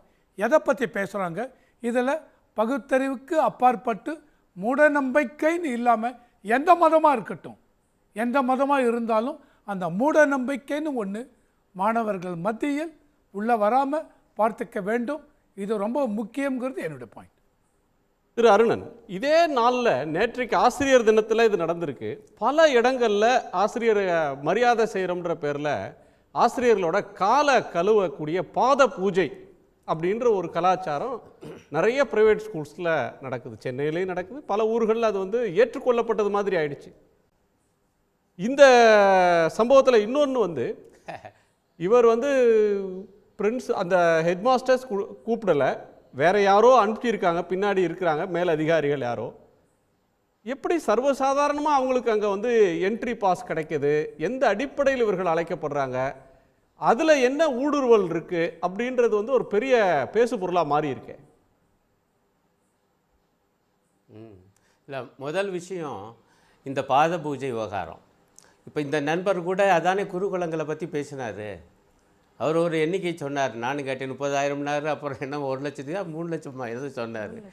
அவ்வளவு அழிச்சு போச்சியா. அப்போ அந்த குருகுலத்தில் குரு என்றால் அவருடைய பாத பூஜை என்பது நடக்கும். அப்போ மாணவர்கள் வந்து அவருக்கான எல்லா விதமான பணிவிடைகளையும் அந்த காலத்தில் செய்வாங்க. அப்புறம் கேள்வி கேட்க முடியுமா? ஆக அந்த பாணியிலான கல்வி முறை வேண்டும் என்பது தான் நான் பளிச்சுன்னு சொல்கிறேன். சங் பரிவாரத்தினுடைய மோடி அரசினுடைய அவங்களுடைய இலக்கு. அப்போ இது ஒரு நல்ல விஷயம் போல் ஆசிரியர்களை வந்து பாராட்டுறது, அவங்கள வணங்குவது தப்புங்களா ஐயா? ஆகவே பாத பூஜை. ஆக ஆசிரியர்களுக்கு மதிப்பு தருவது என்பது எதில் வெளிப்படணும்? அவங்க சொன்ன நல்ல கருத்துக்களை பின்பற்றுவதில் வெளிப்படணுமே ஒழிய அவங்களை தொழுவதில் அல்ல, பாத பூஜை செய்வதல்ல. அது அடிமைத்தனம். அடிமைத்தனத்துக்கும் பின்பற்றலுக்கும் இடையே வேறுபாடு உண்டு. பின்பற்றல் என்பது அது வந்து விமர்சனபூர்வ பார்வையை உள்ளடக்கியது. ஆனால் பாத பூஜை என்பது பக்கா அடிமைத்தனம், கேள்வி கேட்பதே இருக்காது. இத்தகைய குருகுலம்தான் வேணும் என்று வரலாறை பின்னோக்கி திருப்ப பார்க்குறாங்க. ரொம்ப எச்சரிக்கையாக இருக்கணும். நம்முடைய அரசு இதை பற்றியெல்லாம் இது கூடாது என்று ஒரு கராரான நிலைப்பாட்டை எடுக்க வேண்டும் என்று நான் கேட்டுக்கொள்வேன். ரெண்டாவது, இவர் எப்படி ஊடுருவினார்? தலைமை ஆசிரியர் கேட்குறாங்க, நீங்கள் என்ன பேச போகிறீங்கன்னு. அவர் என்ன பேசுவார்னு அவங்களுக்கு தெரியாமல் தான் அவர் அந்த இடத்துக்கு வந்து உட்காந்துருக்கார். அப்போ அவர் வேறு எங்கேருந்து அனுப்பப்பட்டிருக்கார். அது யார் என்ன? இவருடைய பேச்சு தன்மை, பேச்சு முறை, இங்கே நண்பர்கள்லாம் சொன்னது போல் அவருடைய உடல் மொழி எல்லாம் ரொம்ப என்ன சொல்கிறது, அபத்தமாக இருக்குது, அடாவடித்தனமாக இருக்குது. அப்படியாப்பட்டவர் எப்படி வந்து அரசு பள்ளிக்குள்ளே, அது ஒரு மிக முக்கியமான ஒரு பள்ளி, பிரபலமான பள்ளின்னு நீங்களே சொன்னீங்க, அதற்குள்ளே எப்படி வர்றாங்க? அப்படி என்றால் எங்கே இருக்குது ஓட்டை? அதை கண்டுபிடிக்க வேண்டிய பொறுப்பு அரசுக்கு, குறிப்பாக பள்ளி கல்வித்துறை மாண்புமிகு அமைச்சர் அவர்களுக்கு இருக்கும்பேன். அவர் இப்போ சில அறிவிப்புகள்லாம் பண்ணிக்கிட்டு இருக்காரு. வந்து இது அவர் ஏற்கலை, அது ரொம்ப வெளிப்படையாக பேசிகிட்டு இருக்கார். நல்லது. நான் என்ன கேட்குறேன், எதிர்காலத்தில் இது நடக்காமல் இருப்பதற்கான உரிய ஏற்பாடுகள், உரிய வழிமுறைகள் திட்டவட்டமாக உருவாக்கப்படணும். முதலமைச்சருடைய அந்த பதிவையும் நான் பார்த்தேன். ஒன்றும் இல்லைங்க. இப்போ பாருங்கள், நீங்கள் கூட ஒரு கேள்வியை கேட்டீங்க, ஒரு ஆசிரியர் தானையா கொந்தளித்து கேட்டார், மற்ற ஆசிரியர்கள்லாம் என்ன பண்ணாங்க அப்படின்னு ஒரு கேள்வி. இது எழுப்பப்பட வேண்டும். இப்போ இந்த ஒரு விஷயத்திலேருந்து கிளம்புக்குன்னா ஏதாவது ஒன்றுலேருந்து தான் இப்படி தீப்பொறி கிளம்பட்டுமே. அப்படி என்றால் நம்முடைய ஆசிரியர் பெருமக்கள் எவ்வளவு எச்சரிக்கையாக இருக்க வேண்டும். அவங்களுடைய ஆசிரியர் பணி என்பது முழு நேர சிந்தனை. அது அப்படின்னா அவங்களுடைய அந்த இயல்பான பாடத்திட்டத்துக்கு வெளியே வரும் பொழுது அது அறிவியலுக்கு முரணாக இருக்கக்கூடாது, மதச்சார்பற்ற அரசு என்கிற கோட்பாட்டுக்கு விரோதமாக இருக்கக்கூடாது, சுருக்கமாக சொன்னால் மூட நம்பிக்கையை ஆதரிப்பதாக இருக்கக்கூடாது என்பதில் உறுதியாக இருக்க வேணாமா? கொந்தளிச்சிருக்க வேணாமா? இன்னும் பல பேர். அது ஒரு வேதனையான விஷயம். இப்போ என்ன ஆகுதுன்னா, அதனால தான் அவ்வப்பொழுது ஆசிரியர்களுக்கும் இந்த மாதிரியான கோர்சஸ் எல்லாம் நடக்கும். அது இன்னும் தீவிரமாக நடத்தப்பட வேண்டியிருக்கு. அதனால தான் என்ன ஆகுதுன்னா, இந்த மோட்டிவேஷனல் ஸ்பீச்சஸ் எனப்படுகிற அவங்களுக்கு, மாணவர்களுக்கு அந்த தன்னம்பிக்கை அல்லது வழிகாட்டுதலை, எதிர்காலம் பற்றிய பார்வையை தருவதற்கு ஆசிரியர் அல்லாதவரையும் கூப்பிட்டு பேச வைக்க வேண்டியிருக்கு. ஆகவே யாருமே வந்து பேசக்கூடாதியா, ப்ராப்ளம் சால்வ் அப்படின்னு சொன்னால் அது வந்து மாணவர்களை நற்றாற்றில் விடுகிற வேலையாக போகுது. இந்த மனுஷனுக்கு பயந்துக்கிட்டு யாரையுமே கூப்பிடாதேன்னா அது எந்த ஒரு நியாயம்? பிரச்சனை வந்துன்னா யாரை கூப்பிட வேண்டும் என்பதை விட அவர் என்ன பேச போகிறார். ஒன்றும் இல்லைங்க, பாடத்திட்டத்தில் இருக்குது. நீங்கள் பாடங்களை படிக்கிறீங்க, அதை ஒட்டி வெளியில் என்னென்ன புஸ்தகம் படிக்கணும் என்று சொல்ல வேண்டாமா? அது ஆசிரியரே சொல்லலாம். அவர் சொல்லலை, அவர் படிக்கலை, சொல்லலைன்னு வச்சுக்குவோம். இன்னொருத்தவர் படித்தவர் வந்து சொல்லுவார்ல, ஐயா சயின்ஸில் இப்படி இருக்குது, இது அறிவியல், சமூக அறிவியலாக இதை சேர்த்தா அதை மாற்றினா அதுக்கு எது படிக்கணும்? இப்போ நீங்கள் படிக்கிறீங்க, உங்கள் பாட்டனார் படித்தாங்களா, பாட்டி படித்தாங்களா, ஏன் படிக்கலை? இந்த சிந்தனையை கிளறி விட வேண்டாமா? அப்படி கிளறி விடுவது தான் அந்த மோட்டிவேஷனல் ஸ்பீச்சுங்கிறேன். அந்த உள்ளார்ந்த அந்த உணர்வை, தேவையான அந்த உத்வேகத்தை தட்டி விடுவது, கிளப்பி விடுவது, அத்தகைய உரைகளை வெளியாரும் தரலாம். ஆனால் அந்த உரை அத்தகையத்தான் இருக்கணுமே வெளியே இந்த நண்பர் பேசுகிறது மாதிரி வந்து ஒரு குறிப்பிட்ட மதம் சார்ந்த பேச்சு, மூடநம்பிக்கை வளர்ப்பு பேச்சு, விஞ்ஞான விரோத பேச்சு என்பது கூடவே கூடாது. மிக அடிப்படையாக பெண்ணிய சிந்தனையை இன்றைக்கு சொல்லணும். அது யார் வேணாலும் சொல்லாங்க. பெண் விடுதலை என்பது இன்றைக்கு முழுமையாக இல்லை. இன்றைக்கு தமிழ்நாட்டில் ரொம்ப மிக முக்கியமாக நம்ம பேசுவோம். பெண் கல்வி இங்கே உயர்ந்து நிற்குது. உயர்கல்வியில் கூட பெண்கள் அதிகமாக போயிருக்காங்க, ரொம்ப நல்லது. ஆனால் நீங்கள் வேலை வாய்ப்பில் பார்த்தீங்கன்னா என்ன தெரியுமா நிலைமை? டிகிரி முடித்த பல பெண்கள் வேலை இல்லாமல் அதாவது கல்யாணம் பண்ணிக்கிட்டு சொல்கிறோம்ல, அது சொல்லவே சங்கடமாக இருக்கான அந்த வார்த்தை தான் இருக்குது, குடும்ப பெண்களாக இருக்காங்க. அப்போ என்ன படித்த எனக்கு பிரயோஜனம்? அப்படி என்றால் பெண்ணுக்கு சுதந்திரமான பொருளியல் வாழ்வு, பொருளாதார சுதந்திரம் வேண்டும். அப்படி என்றால் வேலைக்கு போகணும். ஆனால் அனைவருக்கு வேலை கிடைக்குதா? ஆக இத்தகைய சிந்தனை ஏன் அப்போ வேலை கிடைக்கல? எப்படி வேலை கிடைக்கும்? எப்படி வேலை வாய்ப்பை பெருக்குவது? ஆக இப்படி நம்முடைய வாழ்வோடு ஒட்டிய பொருளியல் சிந்தனைகள், இவற்றையெல்லாம் எவ்வளவோ விஷயம் இருக்குங்க பிள்ளைகிட்ட பேச. அவளே விட்டுவிட்டு நீ ஏன் அழகா இல்லை, அது நீ போன ஜென்மத்து பாவம், உனக்கே இந்த பாடம் சரியா வரல, போன ஜென்மத்து நீ செஞ்ச பாவம், உனக்கே கை கால் சரியா இல்லை, போன ஜென்மத்தில் செஞ்ச பாவம்னு அவனு நொறுக்கி விடாதா உள்ளூர. என்ன கொடூரமான கொடுமையான பேச்சுங்கய்யா. இத்தகைய பேச்சு பேசுவதா அதுவா? அதுக்கு பேரா வந்து உத்வேகம் தருகிற பேச்சு இல்லை. அதுக்கு நேர் விரோதமான பேச்சு இதெல்லாம். பள்ளிக்கூடத்தில் வந்து விஞ்ஞானத்தை, அறிவியல் வளர்ச்சி, அறிவியல் சிந்தனையை, மனப்பான்மையை பேசுகிறது மாதிரியே சமத்துவத்தை பேசணும். இப்போ இதில் ஒரு விஷயம் வந்து இன்னும் கொஞ்சம் டீப்பாக இதில் தொட்டோம்னா, நீங்கள் ஒரு கர்மா முன்ஜென்மத்தை பற்றி பேசுகிறப்ப அது வந்து ஜாதியோட லிங்க் ஆகுது. நீங்கள் ஒரு தாழ்த்தப்பட்ட ஜாதி அல்லது வந்து ஒடுக்கப்படுற ஒரு ஜாதியில் பிறக்கிறீங்கன்னா அது உன்னோட முன்ஜென்ம பலன் அப்படின்னு சொல்கிற ஒரு தேரி இருக்குது. இப்போ அதையும் சேர்த்து இதில் பார்க்கணும் அப்படின்ற ஒரு தேவையும் எழுதில்லை. அதாவது அடிப்படையில் இந்த ஆன்மீகம் அப்படிங்கிறது வந்து இப்படி நம்ம பள்ளிக்கூடத்தில் ஒரு உரை மூலமாக பேசுகிற ஒரு செய்தியே அல்ல. அது வந்து ரொம்ப அவங்க ஆழமாக அதை எப்படி ஏற்றுக்கிறாங்களோ மறுக்கிறாங்களோ அதை வந்து ஆழமாக அவங்களுடைய மனப்போக்கோட ஒரு வழியை தேர்ந்தெடுத்து தெரிஞ்சிக்க வேண்டிய ஒரு செய்தி. அதை இந்த மாதிரி அராஜகவாதிகள் வந்து எதிர்த்து கேள்வி கேட்டால் உன் பேர் என்ன அப்படின்னு கேட்டுக்கிட்டு சட்டையை மடிச்சுட்டு சண்டைக்கு போகிற ஆளுங்களை வச்சுக்கிட்டு பேசுறதே அல்ல. பண்ண முடியாது. ஆன்மீகம்ங்கிறதே அல்ல. அவங்க சொல்கிற மாதிரி அது ஒரு சப்ஜெக்டில் ஒரு கேள்வி விஷயம் இல்லை. இப்போது ஜெய கிருஷ்ணமூர்த்தி இருந்தார், அவருடைய நூல்கள் இருக்குது. ஒரு இதில் போகிறவங்க அதை போய் படிக்கலாம், அது வேறு. நீங்கள் பகவத்கீதையிலேருந்து நான் சொல்கிறேன் அப்படின்னா, பகவத்கீதையிலேருந்து நான் ஒரு பாட்டு சொல்கிறேன், ஸ்கூலில் சொல்ல விடுவாங்களா? சொன்னால் அந்த குழந்தைங்களுக்கு எப்படி இருக்கும்? பெண்கள்லாம் எப்படி பிறந்தவங்க, ஏன் இப்படி பிறந்தாங்கன்னு இருக்குது. நான் சபை நாகரிகம் கருதி அதை சொல்ல மாட்டேன். ஆனால் கீதையிலேருந்து தான் நான் சொல்கிறேன் அப்படின்னாக்க நான் சொல்கிறேன் நீ கேட்குறியா அப்படின்னு சொல்லலாம். இதெல்லாம் தேவையில்லாதது. ஒழுக்கத்தை பற்றி பேசணும், அறத்தை பற்றி பேசணும், தற்காப்பு பற்றி பேசணும். இதுதான் பள்ளிகளில் பேச வேண்டிய கருத்து. இப்போது சில மகளிர் தின விழாக்கள் இதெல்லாம் நடக்கும்போது நான், தமிழிசை, வானதி, நாங்கள்லாம் சேர்ந்து மகளிர் கல்லூரிகளில் பேசுகிறோம். அப்போ ஒரு இடத்துல நாங்கள் 2 பேர் பேசுகிறோன்னு வச்சுக்கோங்க, அங்கே என்ன பேசுவோம்? அந்த பெண்களுக்கு அவர்களுடைய எதிர்காலம் குறித்த விழிப்புணர்வு, இதை தான் பேசணுமே தவிர எங்களுடைய அந்த அரசியலை அங்கே பேசக்கூடாது. அது சார்ந்து விழிப்புணர்வு செய்திகள் இருக்கா, அதை வந்து சொல்லணும். இப்போ மதம் வந்து மதத்தை பேசுகிறேன்னா உடன்கிட்ட ஏறுன்னு சொல்லுது, அதுவும் பழைய நம்பிக்கை தான், அதை வந்து பேசுவீங்களா? அப்போ அதை நம்ம எதிர்த்து பேசணும். அது கான்ஸ்டியூஷன். இதெல்லாம் நம்ம தவிர்க்கணும். பெண்கள் இதெல்லாம் தவிர்க்கணும், எப்படி தைரியமாக இருக்கணும், ஆண்கள் எப்படி ஒழுக்கமாக இருக்கணும்னு ஆண்கள் பள்ளியில் பேசுகிறோம். ஆண்களுக்கு ஒழுக்கத்தை சொல்லக்கூடாதுங்கிறாங்க, பெண்கள் தான் பத்திரமா இருக்கணும். இதெல்லாம் தான் வந்து பேச வேண்டியது. அப்போது இந்த செய்தி வந்து பல சிந்தனைகளை கிளப்பி விட்டுருக்கு. அந்த வகையில் இந்த விவாதம் தமிழ்நாட்டில் மீண்டும் ஒரு விழிப்புணர்வை, எங்கேயோ ஒரு பிரச்சனை நடக்குது நம்ம கவனமாக இருக்கணும் அப்படிங்கிற விழிப்புணர்வை உண்டாக்கியிருக்கு. ரெண்டாவது, ஒரு நம்முடைய தோழர் சொன்ன மாதிரி ஒரு பெரிய குரூப் அவங்க தயாரிச்சிருக்காங்க. அவங்கள பள்ளிகளுக்குள்ளே இறக்குறாங்க. அது அறிவியலுக்கு எதிரானது, சமத்துவத்துக்கு எதிரானது. மூணாவது நீங்கள் ஜாதி பற்றி கேட்டீங்க. நம்முடைய நண்பர் இனி உயர்ந்த ஜாதியில ஒருத்தர் பிறந்தா அவர் முன்ஜென்மத்தில் பண்ண புண்ணியம் அப்படி ஒரு அம்மா பேசுகிறாங்க. அது வேற வந்துக்கிட்டே இருக்கு. அவர் பண்ண புண்ணியம், அவரை உயர்ந்த பிறப்பு, அது எப்படி பிறப்புக்கும் எல்லா உயிருக்கும், அதுதான் சொன்னேன். அறநூலை நீங்கள் சொல்ல முடியும்.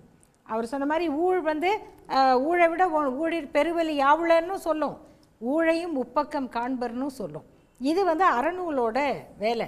ஆனால் நீங்கள் கர்மாவை அங்கே கொண்டு வந்தால் போன ஜென்மத்தில் செஞ்ச பாவம், அதனால் நீ இந்த ஜாதியில் பிறந்தா நான் ஒன்றை மிதிப்பேன், நான் உன் வீட்டை கொளுத்துவேன், இதெல்லாம் நீ போன ஜென்மத்தில் என் வீட்டை கொளுத்தியிருக்க அப்படின்னு பசங்க பேச ஆரம்பித்தா இப்போவே பல ஊர்களில் விளையாட்டில் கூட மாணவர்கள் ஜாதி தாண்டி அணி சேர விரும்புவதில்லை. அப்படி வளர்த்துக்கிட்டு இருக்காங்க கொம்பு சீவி.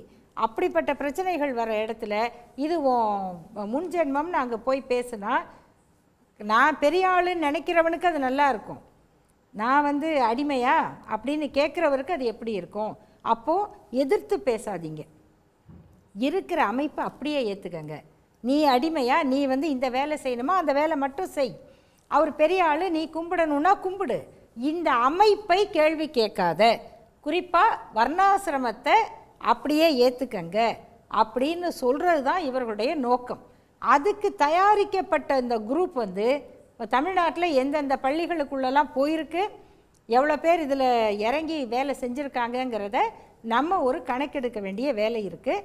இதில் எனக்கு தெரிந்து அங்கே எதிர்க்க முடியாமல் நின்ற ஆசிரியர்களை விட அவரை அந்த அதிகாரத்தோடு அனுப்பிய அதிகாரிகள் யார் அப்படிங்கிறத அமைச்சர் அன்பில் பொய்யாமொழி அவர்கள் கண்டிப்பாக விசாரிக்கணும். இன்றைக்கி அவர் கொடுத்துருக்கிற அந்த பேட்டி ஒரு நம்பிக்கை அளிக்கக்கூடியதாக இருக்குது.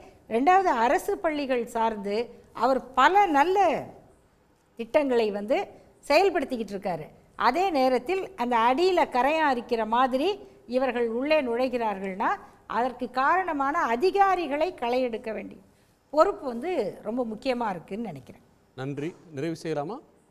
அதாவது நிறைவாக ஒரே ஒரு விஷயந்தான், இதற்கு சட்டம் சரியான ஒரு தீர்வை எடுக்கணும், முடிவை ஏன் கொண்டு வரணும்னா, சின்ன வயசுலேயே குழந்தைகள் மனசில் நஞ்சை விதைக்கக்கூடாது. அது மதமாக இருந்தாலும் சரி, அரசியலாக இருந்தாலும் சரி, எதுவாக இருந்தாலும் நல்லதை மட்டும் போதிக்கக்கூடிய ஒரு இடமாக பள்ளிக்கூடம் இருக்கணுங்கிறது தான் என்னுடைய வாதம். நன்றி. இதில் ஒரு பாசிட்டிவான விஷயமா நான் பார்க்குறது என்னென்னா, சாதாரணமாக இயக்குனர் அனுப்புவாங்க, முதன்மை கல்வி அலுவலர் அனுப்புவாங்க விசாரணைக்கு நேரடியாக மாண்புமிகு பள்ளிக்கல்வி அமைச்சர் நேரடியாக சென்றதும் அந்த ஆசிரியரை பக்கத்தில் அமரச் செய்து பேசியதும் ஒரு மிகப்பெரிய நம்பிக்கை தரக்கூடியது.